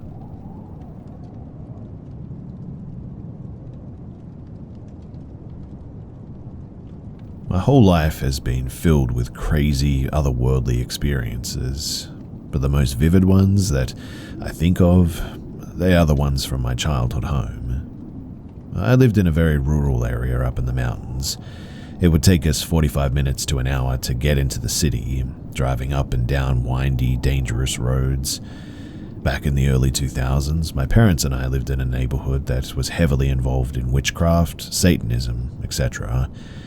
We didn't actually discover this until we had moved away, but it all made a lot of sense afterwards. We lived in this house for 5 years. So our house was 2 stories. We had a basement, which was our family room. That also had a separate office room. We detached the door to this room so that it would be permanently open. Directly facing the couch we would sit on to watch TV together as a family often. Adjacent to the office, we had an electric piano right against the wall, so the office entrance would be on our right if we were sitting there. To go upstairs, you'd have to directly pass the office and face the door that goes into our garage. This info is all pretty important later, so bear with me. Now, the first year was fine, but gradually, the events became much more malicious and sinister, to the point that we really couldn't take it anymore. We were likely the only Christian family in our neighborhood, and I believe others quickly caught on because we didn't celebrate Halloween and we didn't participate in giving out candy to the neighborhood kids or anything. This seemed to anger our community, even though we were kind to others and kept to ourselves for the most part. Our house was egged and we became a target of seemingly harmless pranks and house vandalism too. And it was then that all of the paranormal events started happening after my black cat disappeared right before Halloween. We were coming home from church one night, and it was close to midnight. We pulled into our neighborhood, and sitting on the sidewalk corner all by himself was a little boy in a green shirt. My parents were slightly unsettled because, well, it's unsafe and unusual for a child to be out this late at night. They considered talking to this boy, but when we drove by him, he looked up and my parents saw that he had no face.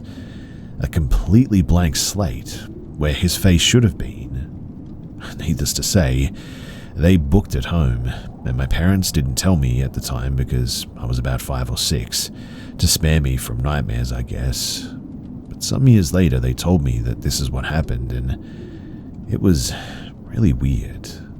But then things started happening around the house too. My mum and I used to take piano lessons, so one day while my dad was cooking lunch, my mum was in the basement practicing on the electric piano.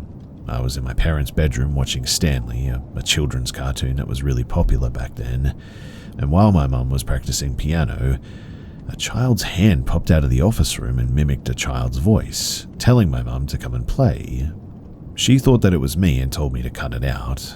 The voice coerced her again to play, and my mum became irritated that I was distracting her from practicing, so she stomped into the office to find that there was no one there.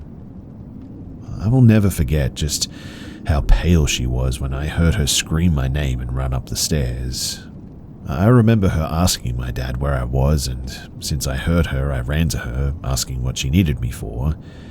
She asked me if I was messing with her, and I told her that I had no idea what she was talking about. My dad chimed in and said that I was in the bedroom the whole time, too. She concluded that it must have been her imagination in the end, apologized to us, and went back downstairs. But not even 10 minutes later, she runs back up the stairs panicking, saying that the child's hand appeared again in the office talking to her, and now she knew for a fact that there's no way that it could have been me. She was freaked out for the rest of the day for sure. Another instance was when we were watching The Ring in the basement at night. I know, right? Probably not the best choice, but around the time of the first jump scare of the movie, when they open the closet and see the disfigured girl, my dog starts barking like crazy at the same office entrance. He would charge at it and then sort of back away, as if something was trying to force its way closer to us. All of a sudden, though, it became really cold, and I started crying because I felt scared and uncomfortable at my dog's strange behavior. My dad turned on the light in the office, but nothing was there. My dog was going nuts and chasing something that we clearly couldn't see. And at that, we decided to call it a night and go upstairs to bed. My dog had a big crate in the garage that he would sleep in, so my dad put him there before he went to bed. It was at this point, though, that we called a minister from our church to come and pray for us. He prayed for our protection, but things just got so much worse after that. A few nights later, we all woke up to screaming coming from the garage. It sounded like a little girl being brutally murdered, screaming so loud that it pierced our ears. My dog was also barking like crazy, so we knew that we had to do something. My mum and I hid behind a dresser, and my dad hesitantly took a long decorative bamboo stick as his weapon to go to the garage and see what was going on. He said that he was shaking going downstairs, and the screaming got louder and more violent right up until his hand touched the doorknob. As soon as he did, there was complete silence. It was eerie, though, and too quiet. The only thing making noise was my dog whimpering and barking, so my dad got him as quickly as possible and noped right back up the stairs. We started sleeping in the same room after that. Once we settled back down, my mum and I fell asleep first, but my dad was apparently wide awake for some time. He said that he could hear something pressing buttons on the TV remote on his bedside table. He didn't dare look, but shut his eyes and pretended to go to sleep until eventually he did. Another day, my mum was at work and dad was outside mowing the lawn. Being an only child, not interested in AOL dial-up internet yet, I had to find ways to entertain myself. I was spinning in circles until I made myself dizzy. But mid-spin, I saw a man standing in the hallway with a gun pointed right at me. I was really startled, but I was so dizzy that I fell over, scared half to death. I screamed for my dad and ran sloppily to the front door. I didn't want to look back to see if he was still there. My dad was worried sick for me in my panicked state, but, what could he do? What could any of us have done?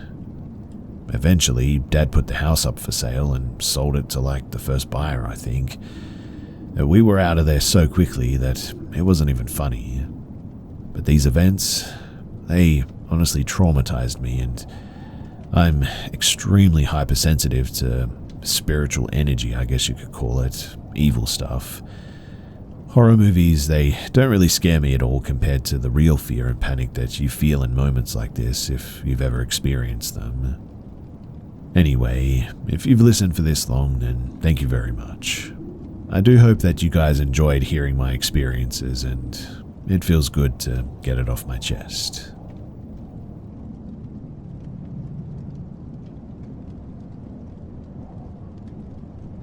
Look, I know that this is kind of a lot all in one night, but this is exactly as it happened.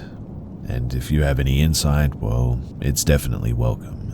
I still don't understand how it all could be connected, but this past week, my friends and I rented a cabin in Hatch, Utah, at the base of some mountains.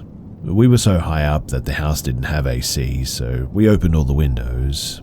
This matters for later. We were surrounded by beautiful tall grass, awesome views. It was just perfect. We went out at night to stargaze, and that's when things started to get a bit weird. My husband and I were out by ourselves after our friends went in when we saw a ton of what we thought were satellites out of nowhere. They formed into a sort of triangle shape, and suddenly the night sky that was inside the triangle started to move with the lights very slowly, almost like something was using a cloaking device to hide what it was. We both thought UFO instantly and couldn't believe what we were seeing.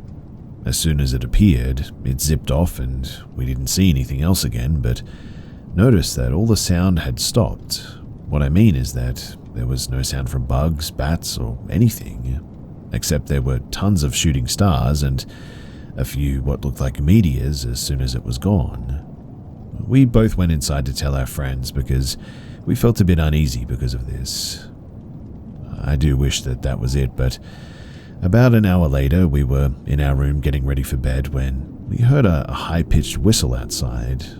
We both sort of laughed at this and joked about skinwalkers and wendigos. I don't really believe in that stuff, so again, we laughed it off and we got into bed. But not even 10 minutes later, we heard heavy footsteps on the deck outside of the room and heavy breathing. I was honestly paralyzed with fear for about 15 seconds while we listened to it stomp heavily with a guttural deep breath. I then jumped up and hit the lights outside on the deck and threw open the blinds, yelling, assuming that it was a bear, but when I did, there was nothing there.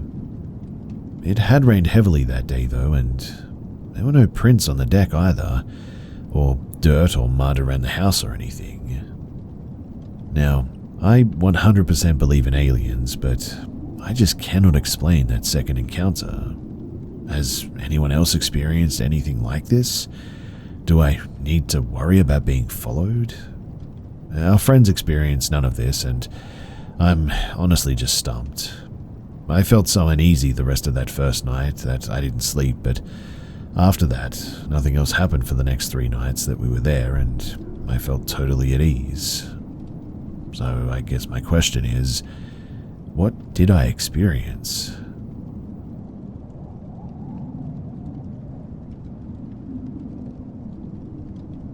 This didn't happen to me, but to a friend who went hiking to Mount Lawu in Java, Indonesia. Mount Lawu is considered a sacred place by the locals, and people believe it is one of, if not the most haunted mountains in Java. Many people have got lost up there too, and some have never been found. One case in particular, which I recall, is the disappearance of a young boy named Alvin, who went hiking up there with some of his friends on New Year's Eve a few years ago and just vanished without a trace.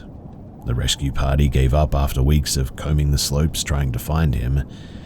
He was last seen by other hikers near Pasar Dieng, the market or Devil's Market, an empty grassland near the top where many hikers have reported hearing mysterious disembodied voices, hence the name of Pasar Setan. A few years ago though, my friend and 2 other hikers, they decided to climb the mountain. There are several marked trails by which you get to the top of the mountain. The busiest one is Candi Ceto, because it is one of the easier trails to pick and the scenery up there is breathtaking. But the ascent, it takes a bit longer. It is a footpath that gradually ascends through pine forests, grasslands and whatnot.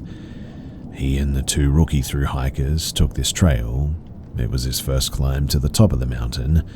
They had met on a hiker forum months before and decided to take the easier trail since the other 2 guys had never attempted a mountain of this caliber before. It wasn't one of those busy days when they arrived and there were only a handful of other hikers around. Their trip went smoothly at first, but soon they were joined by 2 other hikers from a nearby city. After they broke through the thicket and passed through Pasar Dieng, my friend began to feel a little bit uneasy, and then he noticed something a little off with our hiking group. There were now 6 of them. Somebody else had joined them unnoticed, which was weird. He looked around and stared at his fellow hikers one by one, and nothing seemed out of the ordinary. They all looked familiar to him, which was obviously very confusing. he couldn't seem to recognize the odd one out, no matter how many times he counted and scrutinized their faces. And to make it even worse, he seemed to be the only one who had noticed this. He asked himself if he was becoming disoriented due to the exhaustion or the cold perhaps, and that was when he started seeing glimpses of blurry silhouettes moving around them. He wanted to quit at this point. He no longer felt excited about this hike. He didn't feel like he was going to make it another hour, but there was really nothing that he could do. They were already halfway to the top, and he was sure that he would have had no choice but to return alone if he decided to turn back anyway.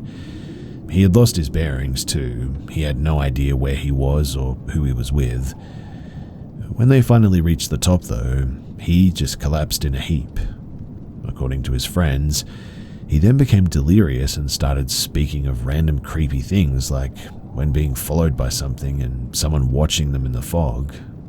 He even told them to just leave him there because he was going to die anyway and to let his parents know how much he missed them and loved them.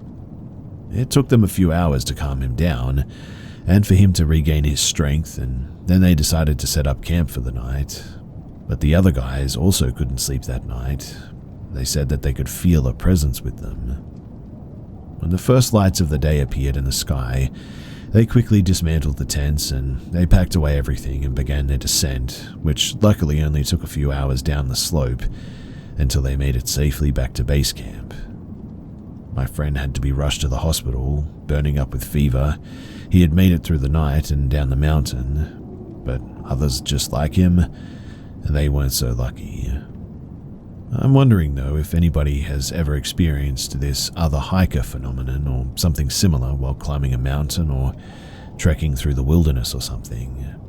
It's something that I've never really heard anyone else talk about, and it's really creepy.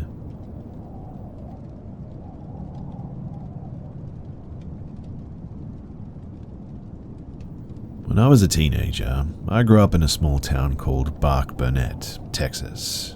It's a country town on the Red River bordering Oklahoma. My house was located on the outskirts of town, and behind our fence was a giant field where cattle would graze, so it wasn't strange to hear them moo throughout the day and night. Me and my siblings were no strangers to this field. We would play out there and even camp out there every once in a while to get away from our parents. One day, while my siblings and I were playing basketball outside in the driveway, we started hearing what sounded like a cow giving birth in the distance. It was screaming as if it was in pain, so us being the country kids that we were, decided to jump the barbed wire fence and witness the birth firsthand. As we made our way, we could tell that we were getting closer by the sound of the cries getting louder when, all of a sudden, the cries just stopped. It went dead silent. Well, we continued to walk in the direction that we last heard the cow when we noticed something about 50 yards away in a clearing. We decided to see what it was, so we all approached it. And to our surprise, we happened to stumble upon 3 of the cow's legs. They looked as if they had been ripped from the cow while it was still alive and strategically placed in a triangle. There was a massive amount of blood around it, the triangle, but there was no cow anywhere. It's been 25 years and I still think about this. I mean, where the heck did that cow go? But we didn't hear any trucks or see any tire marks near the legs or anything. In fact, there were no prints anywhere. The whole thing is just a real head scratcher.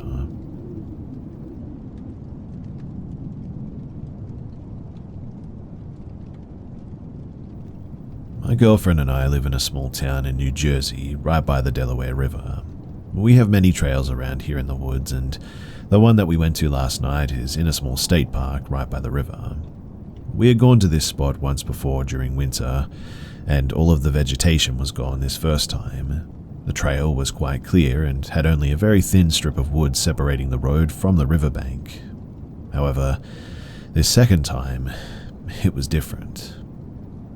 Now that it was summer, there was thick brush everywhere in that spot. We parked the car around 6:30 p.m. in a small space right out of the road where all the trail lights start. It was clearly visible is what I'm getting at, beckoning us in despite the thick brush. Thinking back, it was almost unnatural too how beaten down the narrow slice of trail was, in contrast to the thick brush surrounding it. In any case, we start on the trail and easily make it to our spot by the river in 6 minutes. There was one area where the trail led us to a small ditch filled with plant life, but both ends of the trail were clearly visible from this area. After passing through, we passed a big tree with thick roots coming out from the ground and made it to our spot by the river. When we got to our spot, we saw that the river was quite high, but we found a spot to sit down. We sat for about an hour talking about the tragic fire that recently happened in Hawaii. At around 7:30, we figured that it would be a good idea to head back before it got dark.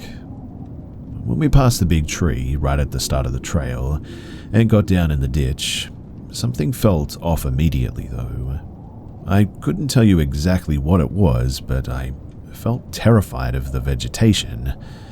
It was so thick and suffocating that I could barely breathe. Standing in this ditch, the two of us tried to come back on the same trail that we came through, but when we went in that direction, we noticed that the brush had completely swallowed it up. It wasn't even dark at this point, it was just gone. We looked everywhere in that ditch for our trail. We even brute forced our way into the direction of the trail, but we never found a trace of it. No narrow slice of clear ground, everywhere was covered in green. We wandered for about half an hour, coming upon a second smaller tree with its roots above the ground. And here we saw what looked like part of the trail that we were on, but the entire path was completely blocked by stinging nettles, which we hadn't seen any of on our way in. Mind you, this tree was definitely a landmark that we remembered from our first time coming here. We even have a video of it at that time.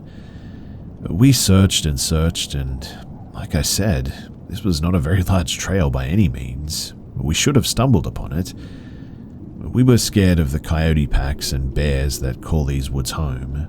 My girlfriend was panicking, and I was not much better, if I'm being honest. At this point, it was completely dark, and we only had our phone flashlights. We ended up having to brute force our way through the brush to the road, and it took far longer than it should have. It felt like we were running for hours, in fact.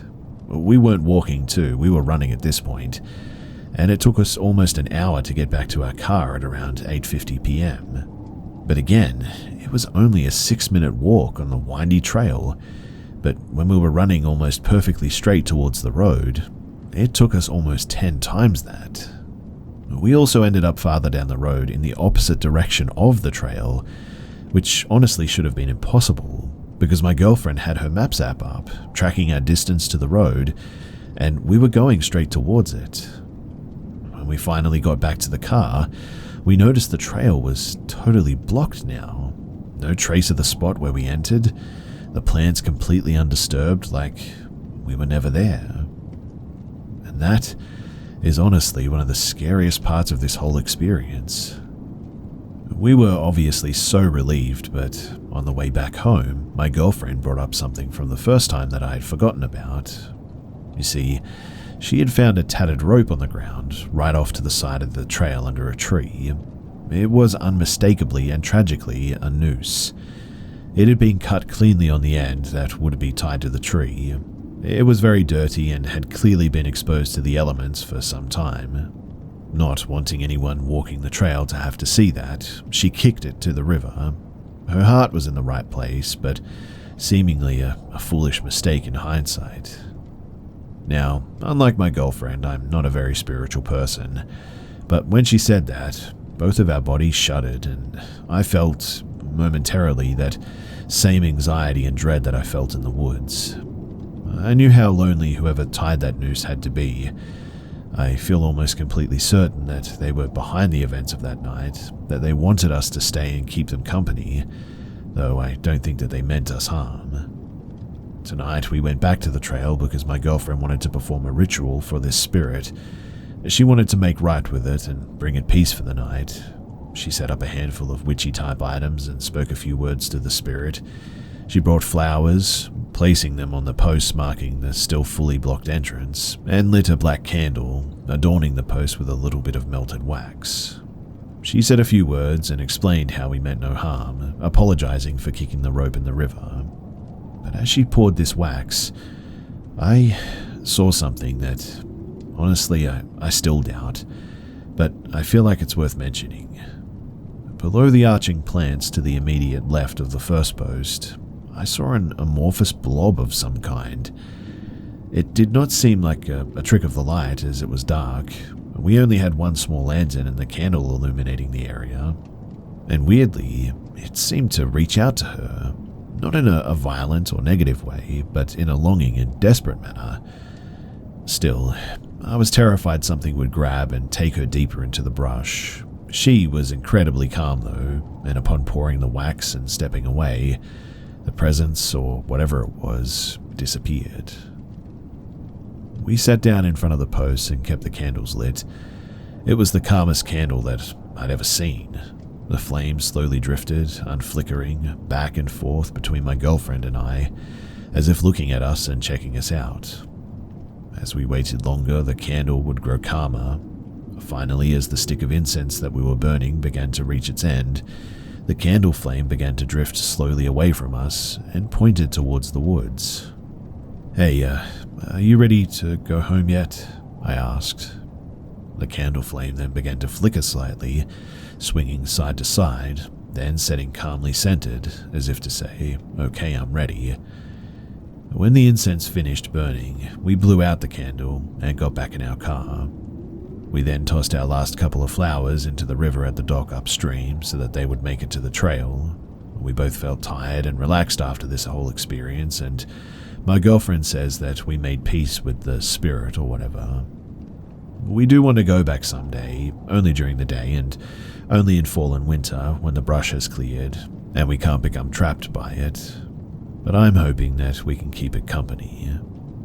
We visited this place on August 14th of 2023, just a couple of days ago. Feel free to believe or disbelieve as you wish, but quite honestly, I would love to get your thoughts in the comments as to what you think that this was all about.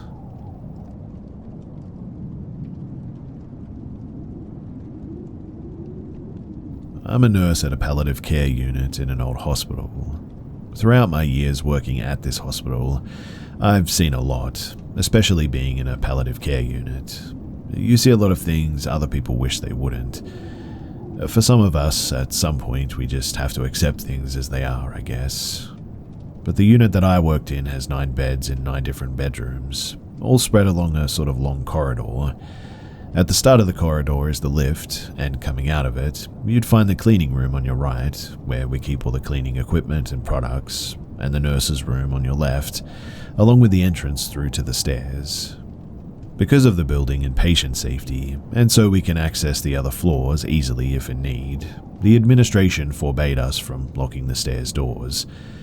This isn't ideal because some of our patients, in their delusions, can go across our room's door unnoticed and will be in danger to themselves or others. So we always keep the doors closed by tying a bedsheet around the door handles just to keep them together. This is important as well because you need to know this as to what comes next, because it's going to start to sound really strange. So, the nurse's room is where we'll spend most of the night shifts doing all kinds of activities, including resting and actually sleeping. Usually, late at night, my routine would include checking on all our patients, checking on all the doors and windows, and to make sure that they're all locked properly, checking on the doors as well to the stairs, and then spend most of the night checking patients' files. This night in particular, I'd finished with my rounds and was checking on all the cameras. When my nursing auxiliary came into the nurse's room, she asked me if anything else was needed or if she was okay to sleep for a while. I told her that she was fine to go to sleep, so she took her shoes off, laid down with her back to the room and me facing the wall, and went to sleep. I was reading a new patient's file, who was coming into our unit soon, to know what to expect and how to behave around him, when I started hearing footsteps walking up and down the unit's corridor. At first I just ignored them, thinking that I must be really tired, and that my ears were playing tricks on me. I mean, it really wouldn't be the first time by any means. As they persisted though, I started wondering what was going on. I took another look at the cameras, but each and every one of the bedroom and corridor feeds seemed completely normal. The steps, though, kept coming all the way to the nurse's room, stopping about 2 steps away from showing at my door, then turning around and walking back all the way to the opposite end of the corridor. I waited to see if anything changed, but when it didn't, I stood up to go and check it out. That's when one of our patients, the one in room number 7, started calling us frantically. My auxiliary nurse was still asleep, so I walked carefully out of the room, peeked out of the room and looked around. There was nothing there and the footsteps had stopped, so I rushed to the patient's room. When I got there, he was shouting frantically, huddling against the bed's headboard with what seemed like renewed energy, shouting at me to tell the man in the top hat sitting on the chair in the room to go away and leave him be. Now, usually with patients like these in this state of stress, we just sort of go along with their delusions to calm them down. If there are nurses watching, which I hope there are, then you'll know what I mean.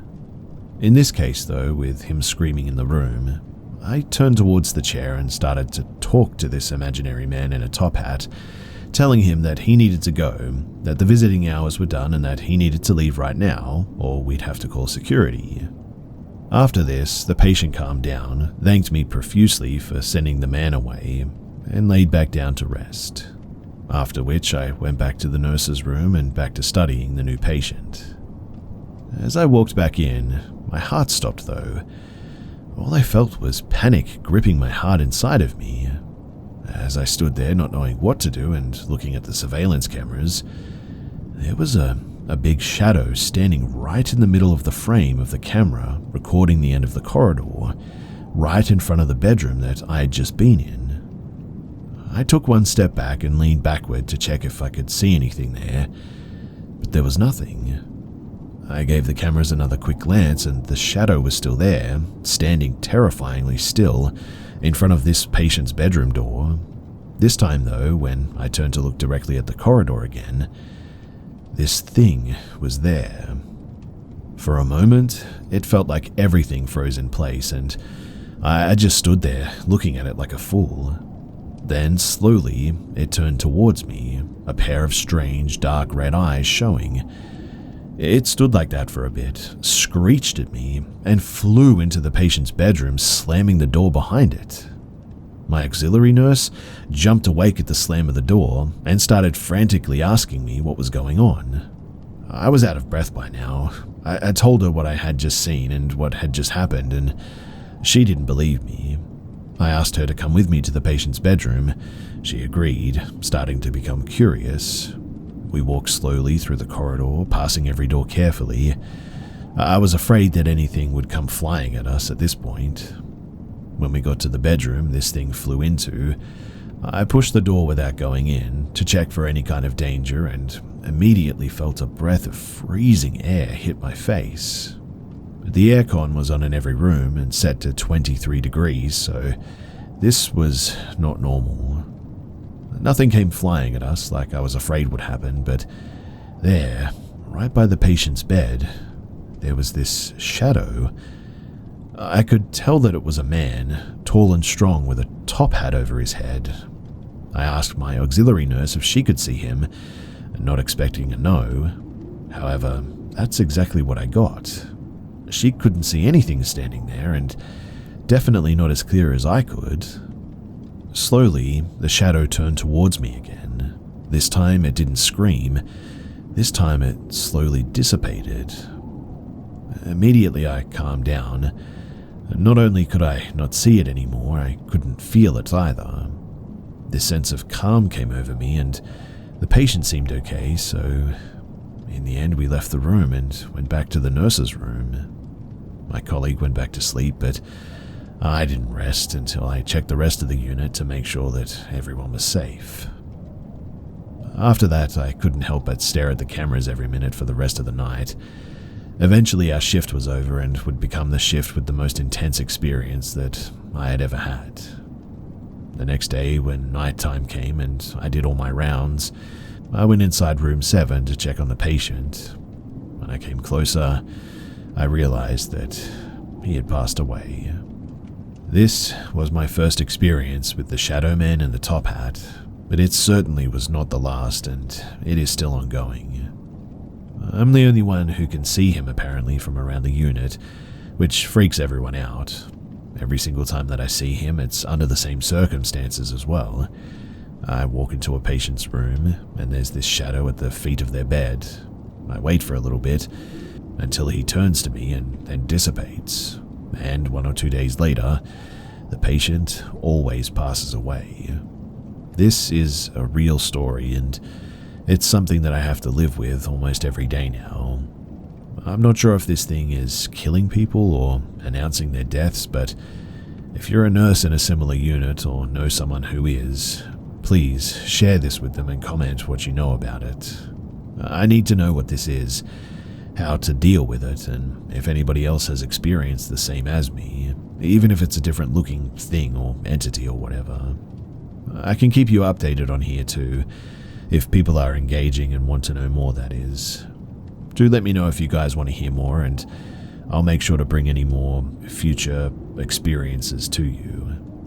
But if you're dealing with something like this yourself, then please know that you are not the only one. Maybe this will help you feel less afraid.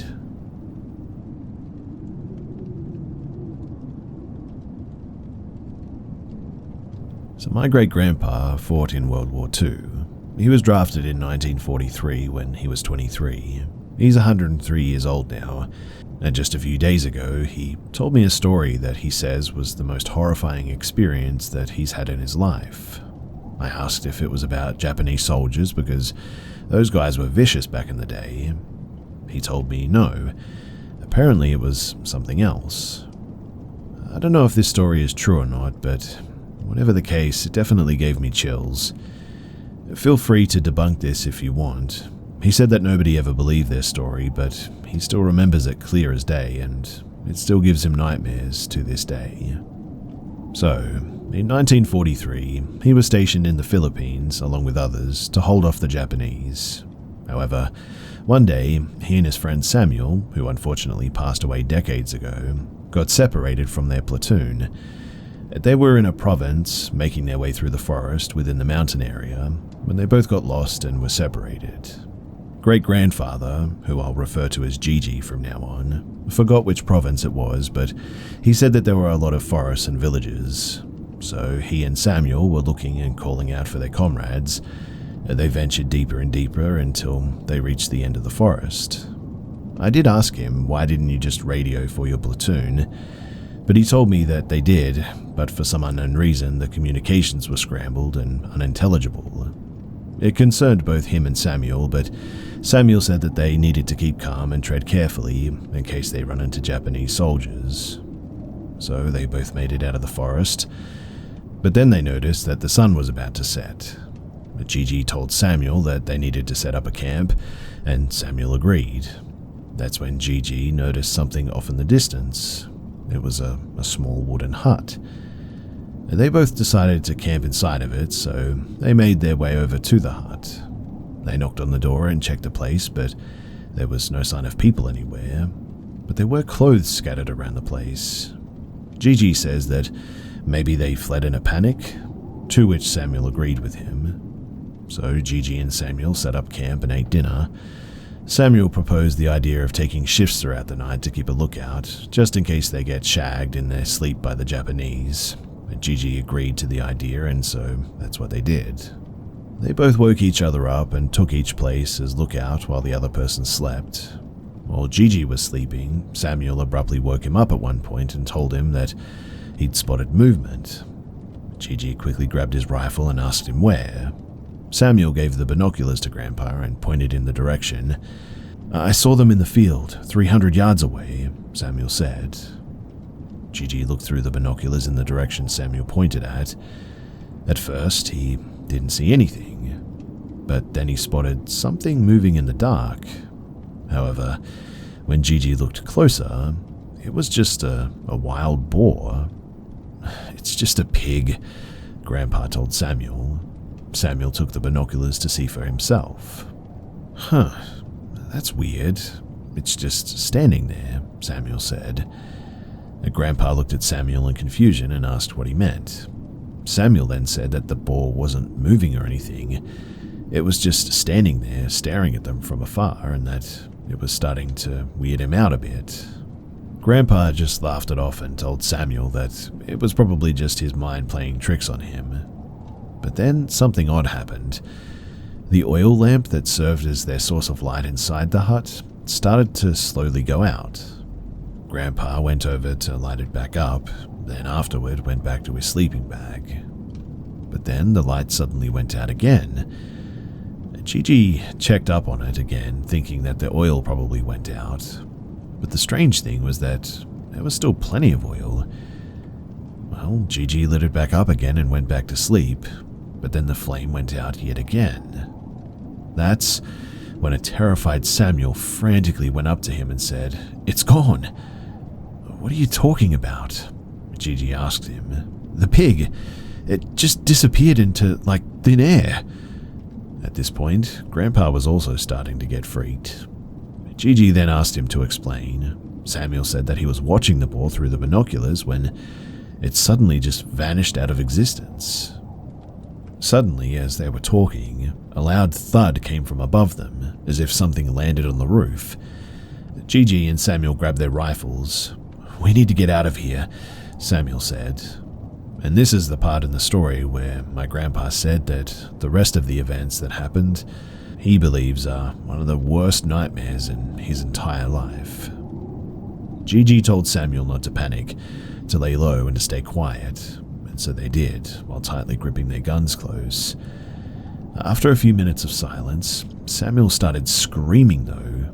Grandpa turned on his light and he said that he saw something that he'll never forget. Something straight out of a horror movie.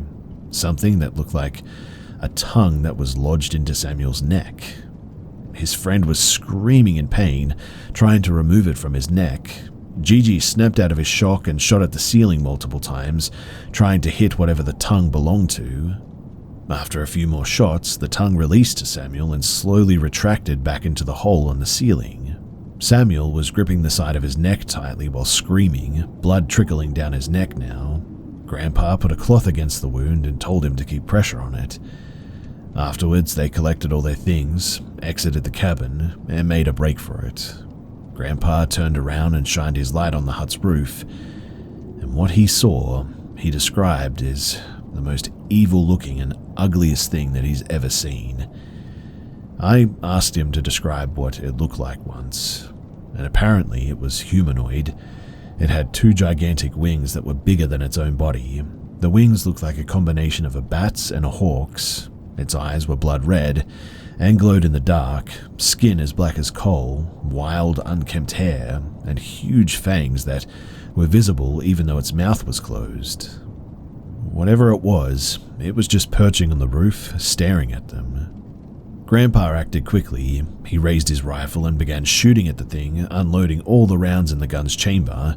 Samuel also did the same thing. But to their astonishment, the monster was unfazed. It just continued to stare at them, unbothered.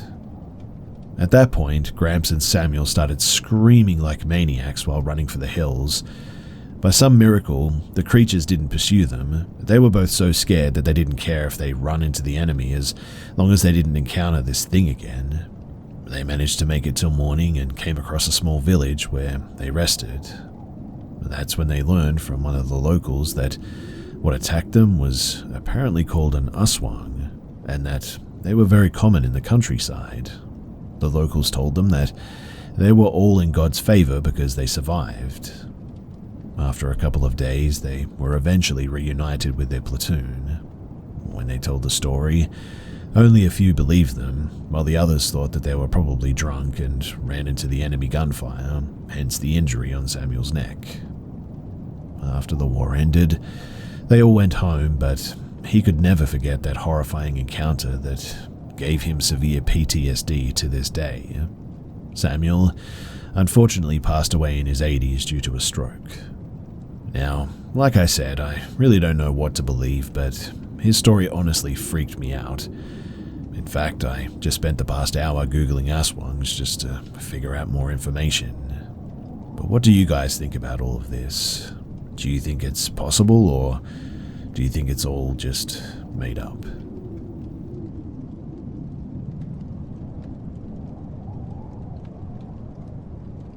I, a 23-year-old female, am going to start back to when my father, 63-year-old male, was a child. He told me about when he would lie in bed that a beautiful woman would float above him, asking or begging him to come with her. As the nights went on, she would get uglier though. Still, she begged him to leave with her. As he grew older and he grew more occupied with school and work, she seemed to visit him less often. Fast forward though, me and my twin are babies, my older sister, 6 and female, is playing with us. She sees orbs around us and calls for my dad to check it out. The orbs suddenly disappear though. Fast forward a bit more and me and my twin are teenagers in a different house. I have my own bedroom at this point. There were many nights that someone would sit on my bed and lay their hand on my shoulder, whispering to me, "Please open your eyes." I would see a figure in the corner of my room, and it would always freak me out. Fast forward again, and I live in a different state. My twin, 23-year-old male, still lives with mum and dad in a new house. The dogs will not go down a specific hallway. One dog will cry at night, randomly. There are knocks on the bedroom window, someone is walking in the attic, walking in the hallway. My twin brother says that it talks to him constantly. It also breathes on him. It sits on his bed, even sits in the car with him. He once asked, "How long have you been around?" And it replies, "Since you were babies." My brother says that he's sure that there's at least 2 of them, the main one having followed us around all our lives. I'm curious though as to if anyone has had a similar story. Did you ever find out what it was? Was it good, neutral, evil? Why do you think that it's, well, attached to my brother like this? And is there anything that we can do about it?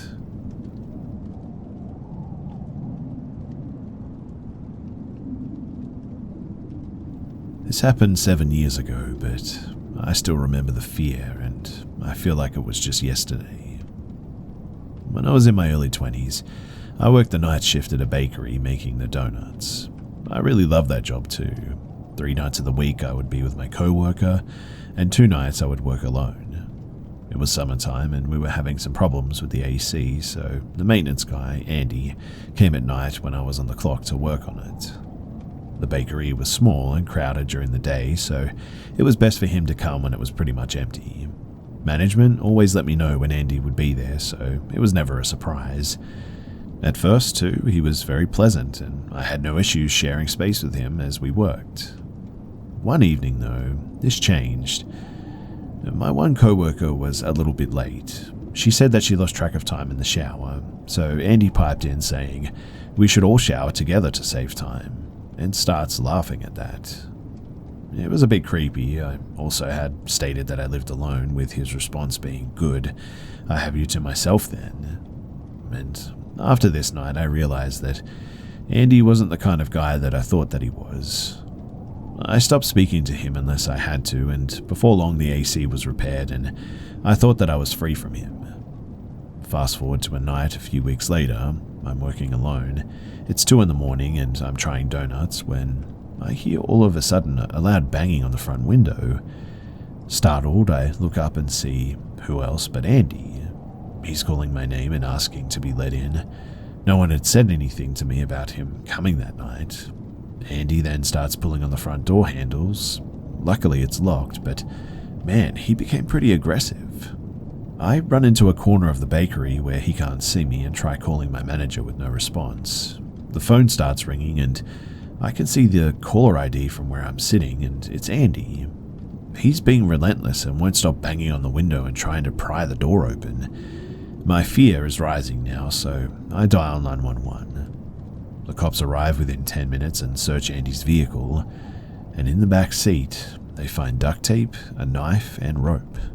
Apparently, they can't really do much though because, well, he hasn't harmed me or whatever. Andy told the police that he was there to fix the AC, but my manager calls me back in the morning and tells me that the AC is working fine and they never asked Andy to come out. So, whatever Andy had planned that night, whatever he was there for, I know one thing for sure. It wasn't the air conditioning.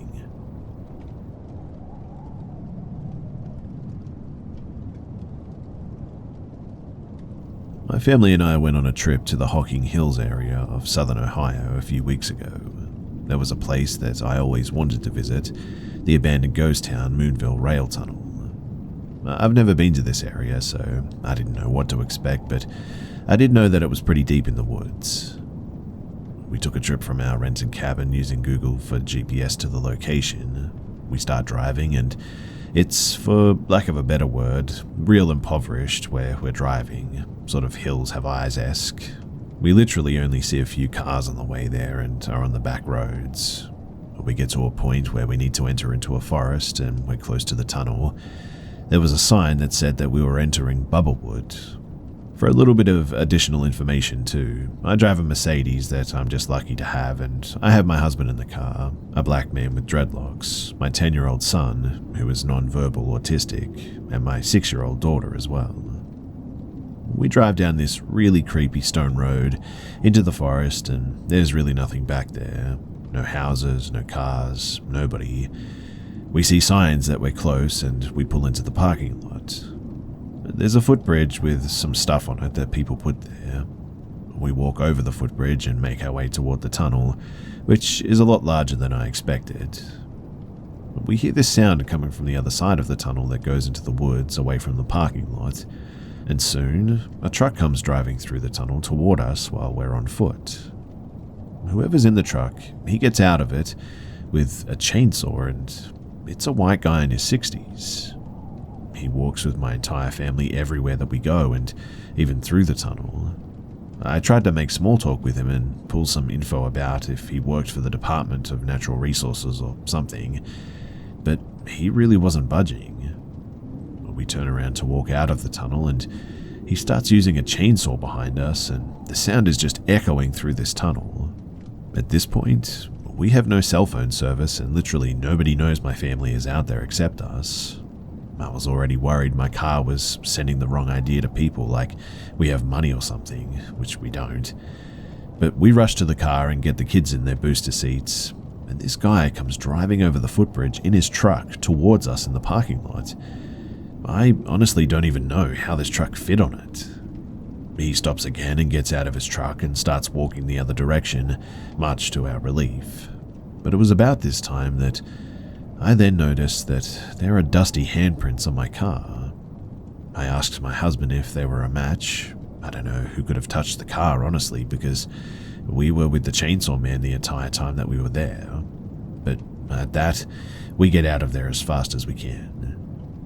Just a few minutes later, I look into my rearview mirror though, and there's a bunch of dust kicked up behind us, and there he is. He had to have driven pretty quickly on the stone road to catch up to us like that.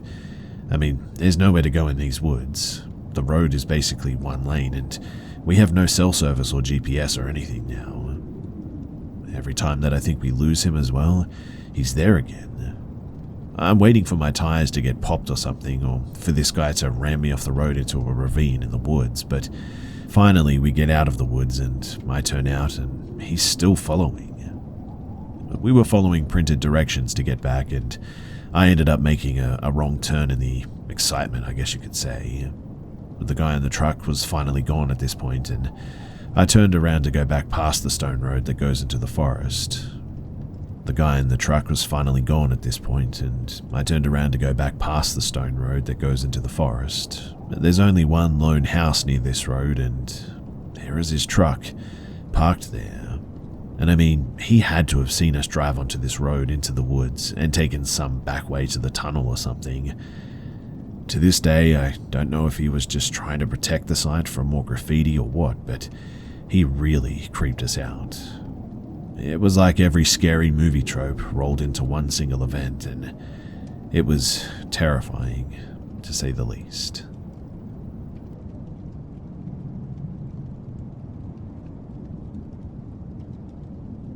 So every year, my friends and I go on a week-long canoe trip in Algonquin Park, usually just to drink and fish. The past summer, we had decided to stay on Tom Thompson Lake, if you know it, for our main site, which ended up being on an island in the middle of the lake.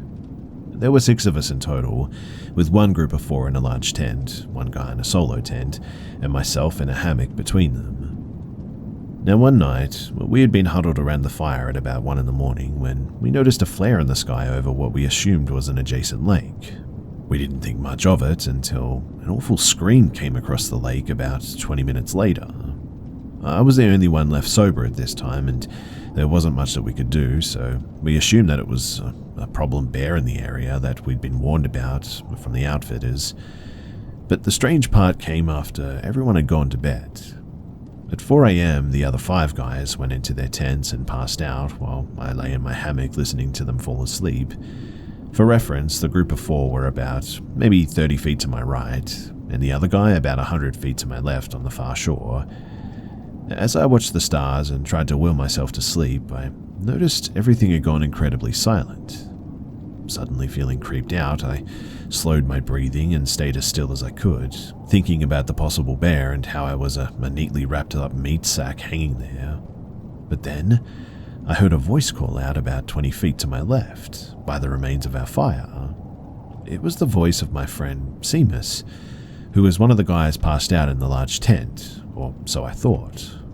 4 hellos, with each one sounding sort of more, like emotionless, I guess you could say.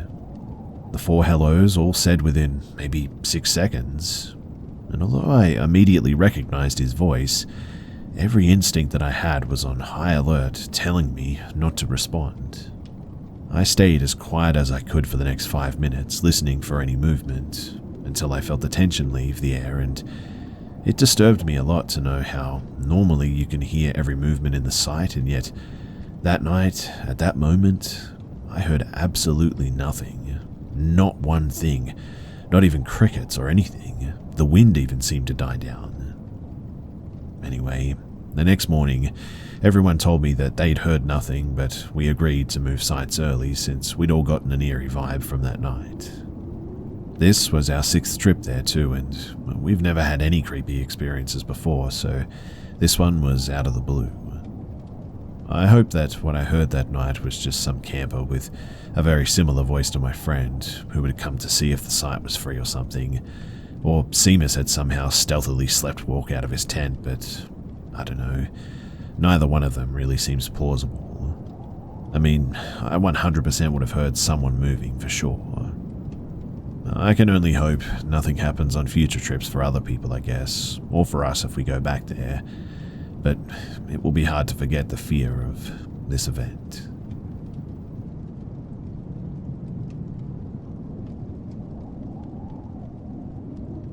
So I, a 16-year-old female, found out recently that my grandmom was in the graduating class at Revere High School of 1978.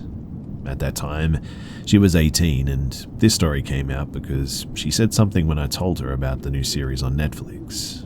Now, you guys should know who I'm talking about. I told her about it, and she goes, "Oh yeah, I remember him," and I obviously told her that a lot of people know him because, of all the things that he's done and all that. And she stops me and goes, No, I actually graduated with him."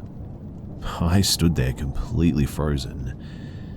Now, she showed me the yearbook picture, but I don't know if I'm comfortable sharing that on the internet because I don't want people to find out information about my family and all that. But I couldn't lie about this, especially this. I mean, it would be terrible to do that.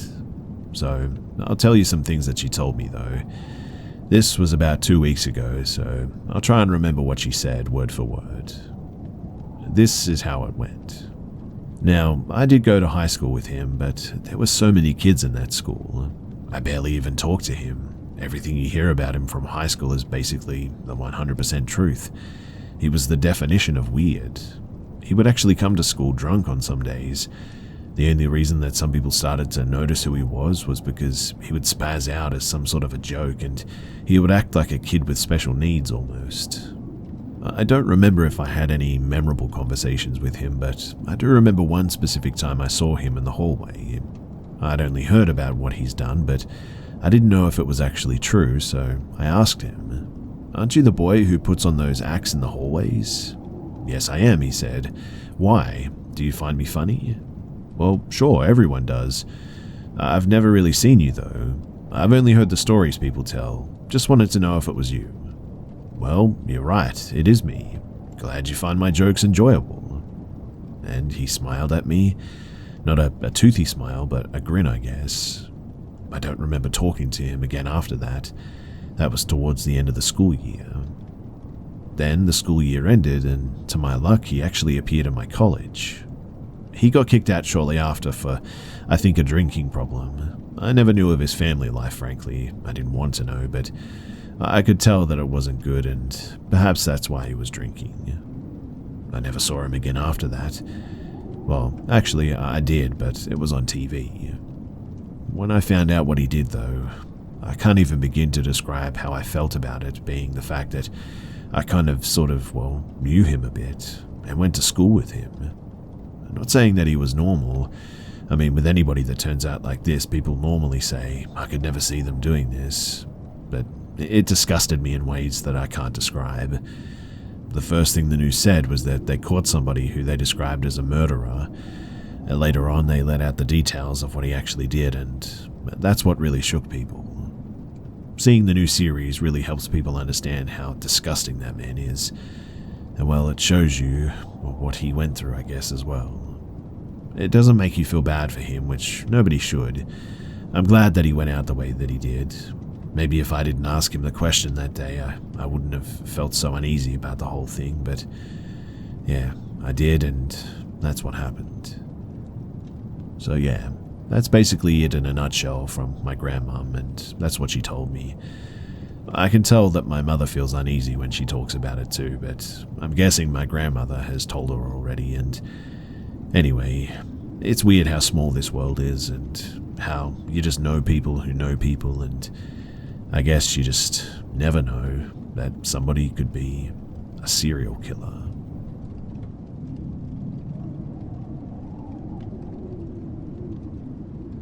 I want to start by saying that this isn't the first bad experience that I've had dog sitting, but it's definitely the worst. So, I started dog sitting back when I was 13, and I made some good money doing it. I'm currently 19, and this happened when I was 18. I set up an easy way for people to contact me about dog sitting. I put out posts on Facebook and Instagram about it often, and would sort of get people in my messages asking to dog sit and whatnot. And I got a notification from Instagram one day stating someone was trying to message me. I accepted it, and the message said that me and my wife are looking to find a dog sitter while we go away for a week in Florida. You'll have to do the work from the 4th to the 11th this month. We'll pay you $300 for the week. You're welcome to stay at our house or go back to your own home. I started talking back and forth with this man, and his name was Mr. Brown. So I agreed to take the gig and told him that I would stay at his house for the week. Once I got to his house, I was introduced to his 2 dogs, Mina and Letty. Mina was a little Yorkie and Letty was a blue hound. I was shown around his house, which was surrounded by 76 acres. I live in a farm town and I live on 32 acres myself, so staying here didn't really freak me out or anything. The closest neighbors were pretty far away, and you would actually have to drive there if you wanted to talk to them, to be honest. They told me the rules and when to feed them and blah blah blah, and then Mrs. Brown told me about the nearest neighbor, and in her words, she was a nice person, just a little drugged up and confused apparently. She mentioned how sometimes she would pull into their driveway instead of hers and would end up mistaking Mrs. Brown for her dead daughter. Hearing this made me feel pretty bad for her, to be honest, and I know all too well how hard it is for parents to lose their child because of how my parents were after losing my brother in a car accident. Mrs. Brown said that she shouldn't do anything bad, though, and if she came up to the house, just point her back home and she would leave with no problems. After they left, I was down to watch movies and just chill with the dogs, and the first 2 days were fine with no hiccups. The third day, however, Miss Rose did pull into the driveway. I came outside as she was getting out of the car, and she looked up to see me, and immediately she got back into her car and left. I thought that was weird, but I chalked it up to her realizing that it was the wrong house when she saw me and went back inside. Later that night, though, I got a call from Mrs. Brown asking if I was okay, and I said yeah, and I asked why, and she then went on to tell me about how she got a call from Miss Rose and that she said that there was a robber at her house. I explained what happened, and she just laughed and said that she must have been confused and forgot that they were out of town. I ended the phone call, making a note to go over there tomorrow to clear the air about me being a robber and all that. Once I went to bed that night, though, things got crazy. I woke up at around 2, hearing a sort of light scratching sound that almost sounded like, I don't know, ticking coming from outside the window. At first, I thought that it might have been a bird or some sort of, a creature, and I left it alone.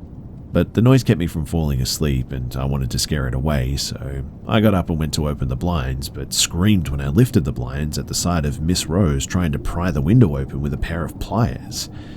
Once she saw me, though, she started banging on the window with the pliers. The dog started barking now, and I quickly got up, told the dogs to follow me, grabbed my phone and ran to a room with no windows, which was the bathroom, locking the door in case she got in. I called 911 and explained the situation quickly, giving them the address from what I could remember. She said that the police would be there in 10 minutes, which for the area was actually pretty good considering their house is pretty rural. I had gotten the dogs to be quiet and put them in the closet, connected to the bathroom to make sure that she didn't hear them. I was trying to stay calm, and I could still hear the pounding on the window, though. As I continued to talk to the operator, I then heard the glass shatter. I cursed under my breath, trying not to cry. I was really scared and pretty much ready to cry from the fear of being beaten to death by someone who was clearly not in the right state of mind. I was whispering what was happening to the operator, hiding in the back of the bathroom in the tub, and after about 4 minutes of pretty much silence, I then heard footsteps, and I could see feet under the other side of the door, and I cursed to myself again. I then see Miss Rose get onto her hands looking under the crack, and I mistakenly let out a gasp. She gets up quickly, pounding at the door. I can tell that she's still using the pliers. I am at this point crying, asking the operator where the police are, to which she responds 3 minutes. And those 3 minutes, man, they felt like forever. I screamed at Miss Rose to please go away, and she screamed back that I shouldn't be here. Once I heard the sound of police cars and about a minute later them trying to kick the door down, I felt a little bit better. I was told to stay on the line till the intruder was caught and that police were not trying to get into the house. Eventually, they did get into the house though, and I yelled to get their attention, not that they needed it. She was still banging on the door at this point. Once they got into the room, she was told to drop her weapon and she obeyed, saying that she didn't do anything wrong. They got her in cuffs and a police officer told me that it was okay to unlock the door, to which I slowly got up and unlocked it. After being taken to the police station and giving them my story for their report, I went to my parents' house because I was just too scared to be alone at this point.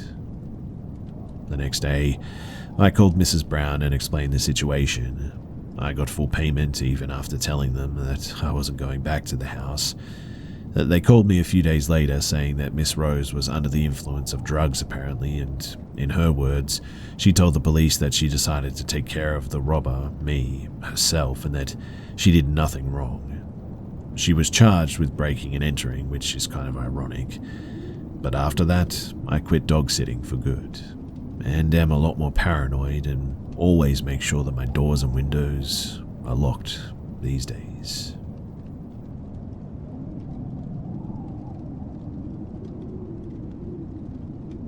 So, just a fair warning, I don't live in the best area, but it's close to my kids' school and it's really all that we can afford.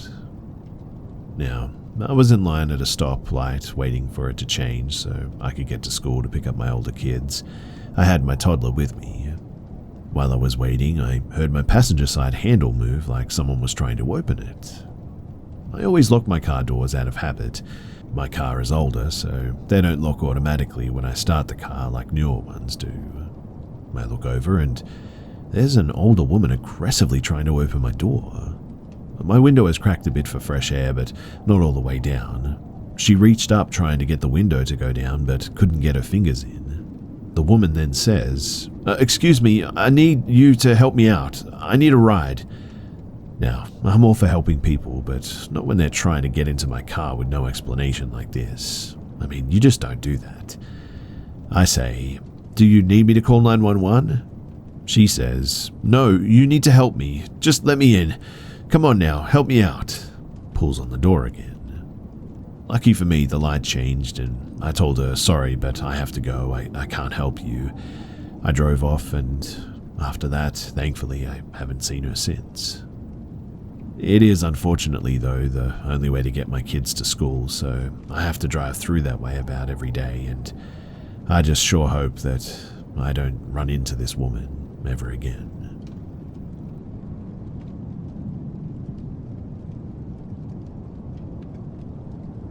So I have a friend, a 27-year-old male, who told me a fascinating story about lucid dreaming one day. He explained that his father had taught himself to lucid dream every night, a skill that I was highly envious of. His father apparently taught him how to do it when he was 15 or so, by drawing dots on his hands and looking at them throughout the day so that eventually when he was dreaming, he could look at his hand and not see the dots, allowing him to realize that he was dreaming. This is a common technique for inducing lucid dreams and something that I tried but never for long enough to actually stick to it. As a teenager, he learned to lucid dream on command, just like his father every night. He explained that it was more thrilling than any drug that he had ever taken because he had full control over every scenario and could construct any environment of his wildest imagination. He could have his way with any person that he imagined, obtain superpowers like flying, invisibility, teleport to any place that he wanted to, or visit alien worlds, etc. It was pure bliss, and he explained to me that he ended up sleeping all throughout the day at times because his dream world was more exciting than reality. He did this every night for more than a year or so until things started to get a bit strange. You see, he told me that he started to notice a hooded figure in the periphery of his vision, but whenever he tried to look at the figure, it would walk out of his field of vision. The figure first appeared very far away in the distance from him, but every night after the first sighting, the hooded figure would return to his dream, but closer to him and still always outside of his central view. He could never really focus on the figure or see its face, so he couldn't tell if it was supposed to be human or something else. Once the figure started appearing closer to him, though, he would be filled with an overwhelming sense of dread and felt less control over his dream environment. Eventually, too, he finally felt terrified to fall asleep, knowing that the figure would get even closer and seemingly harm him, as he sensed the evil nature of this faceless figure. He ended up fighting sleep every night to prevent dreaming and turned into an insomniac, which he still is to this day. He told me that he doesn't lucid dream anymore, and I'm not sure how he unlearned it, but he hasn't seen the hooded figure since then. It's a pretty creepy story that really stuck with me, and a caveat to trying to learn to lucid dream every night. You might grow to regret it when things get out of control, like it did for my friend. I'm still in contact with this friend, so if any of you guys are interested in questions for me to ask him, then I'd be happy to. Just leave them in the comment section below and I'll see what I can do.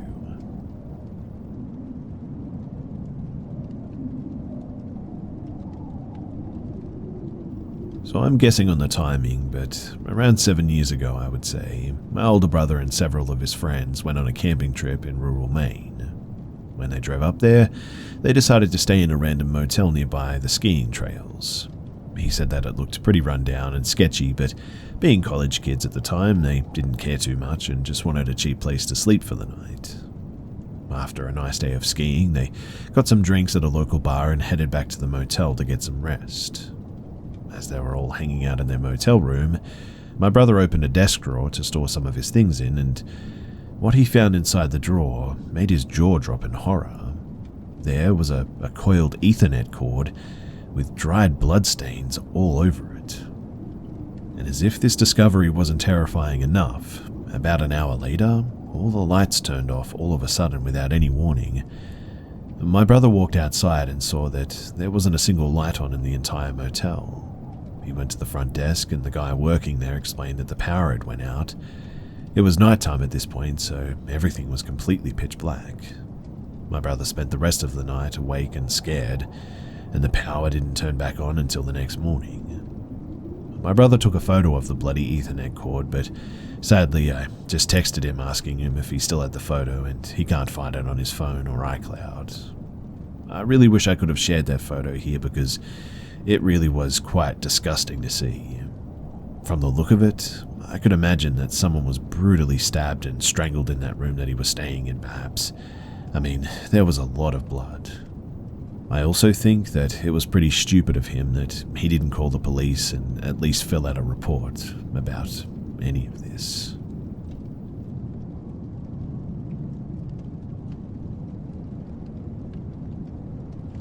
I've never really had any experiences in my life besides this one, and I have a skeptical mind, but am very open to the idea of the paranormal. I guess you could say that I want to believe.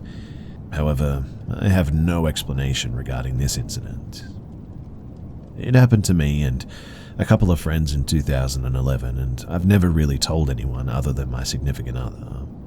We were 19 and in a ghost hunting phase, and had been to some reportedly haunted sites, and didn't have any experiences to speak of really. But we had heard of a small abandoned village or hamlet a short way out of the city that we were told was very creepy and unsettling.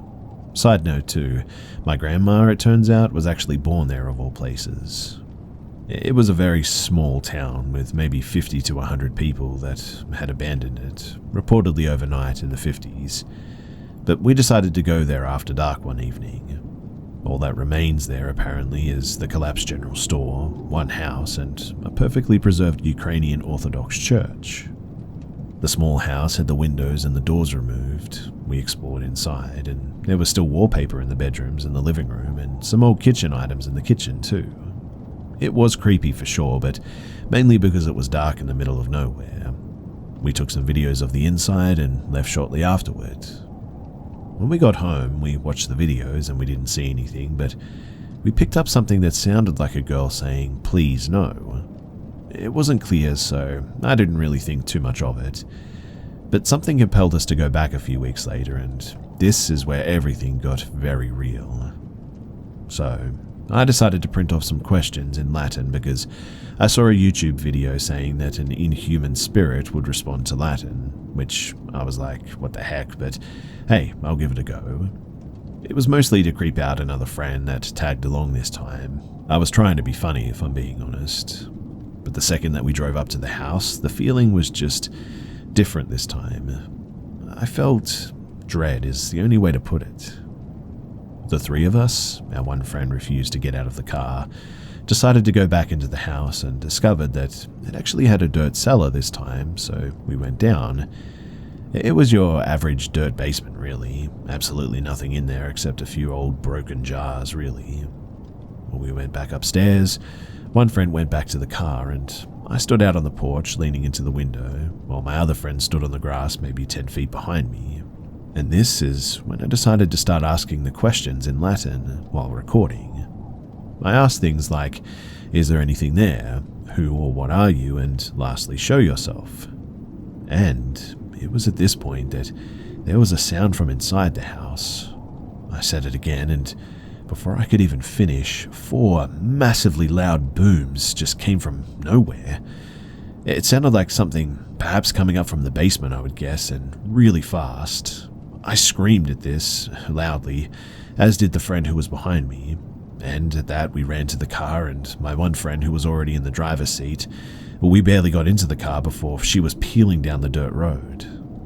I cried a little bit that night, and I don't think that there was a word spoken by anyone after that. Now, there was no way that it was an animal or a person inside the house. It was tiny and nowhere really for an animal or a person of that size to hide. Plus, we had just been through the entire house ourselves and we for sure would have seen something that big. But there was nothing on the video other than me screaming and telling my friend to go when I got in the car. I have no clue what happened that night, but it scared me to my core, although I must admit that it did make me curious too. I've been to other allegedly haunted places since then, but have never had another experience or encounter like this. I haven't been back there since then, and to be honest, I don't really intend to return either. I've been a long-time listener, and I thought that it would be a perfect time to tell my story, and I would love to hear what you guys might think and what your theories might be.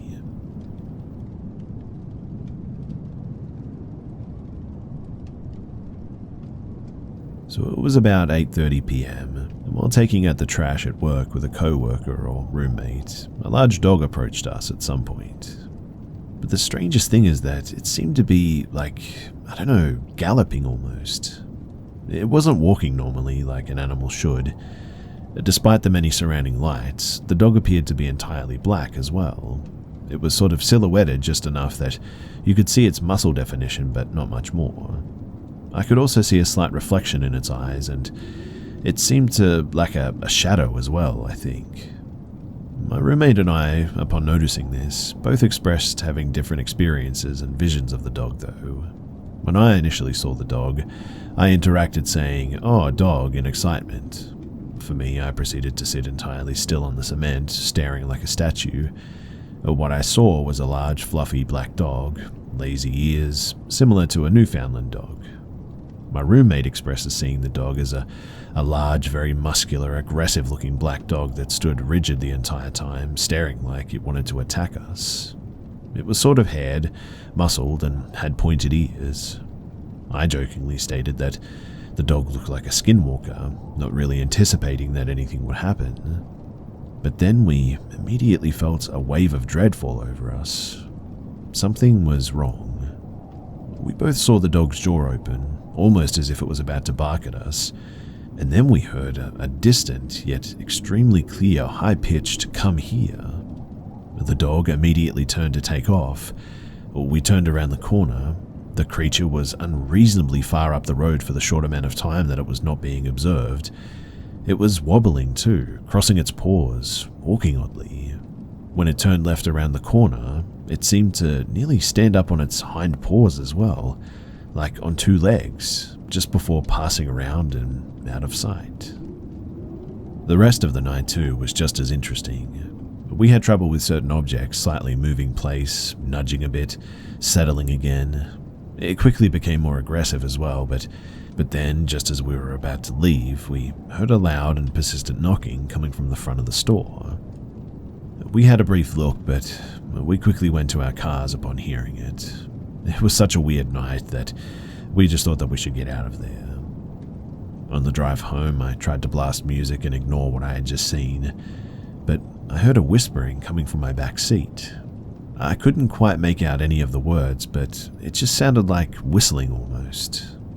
But get this, I saw a random antique clawfoot bathtub on the left side of the road in a field, and it was definitely not there the day before, or even that morning on my drive there. And the kicker is that I was watching the sidelines of the roads for the animals, and I most certainly saw a buck.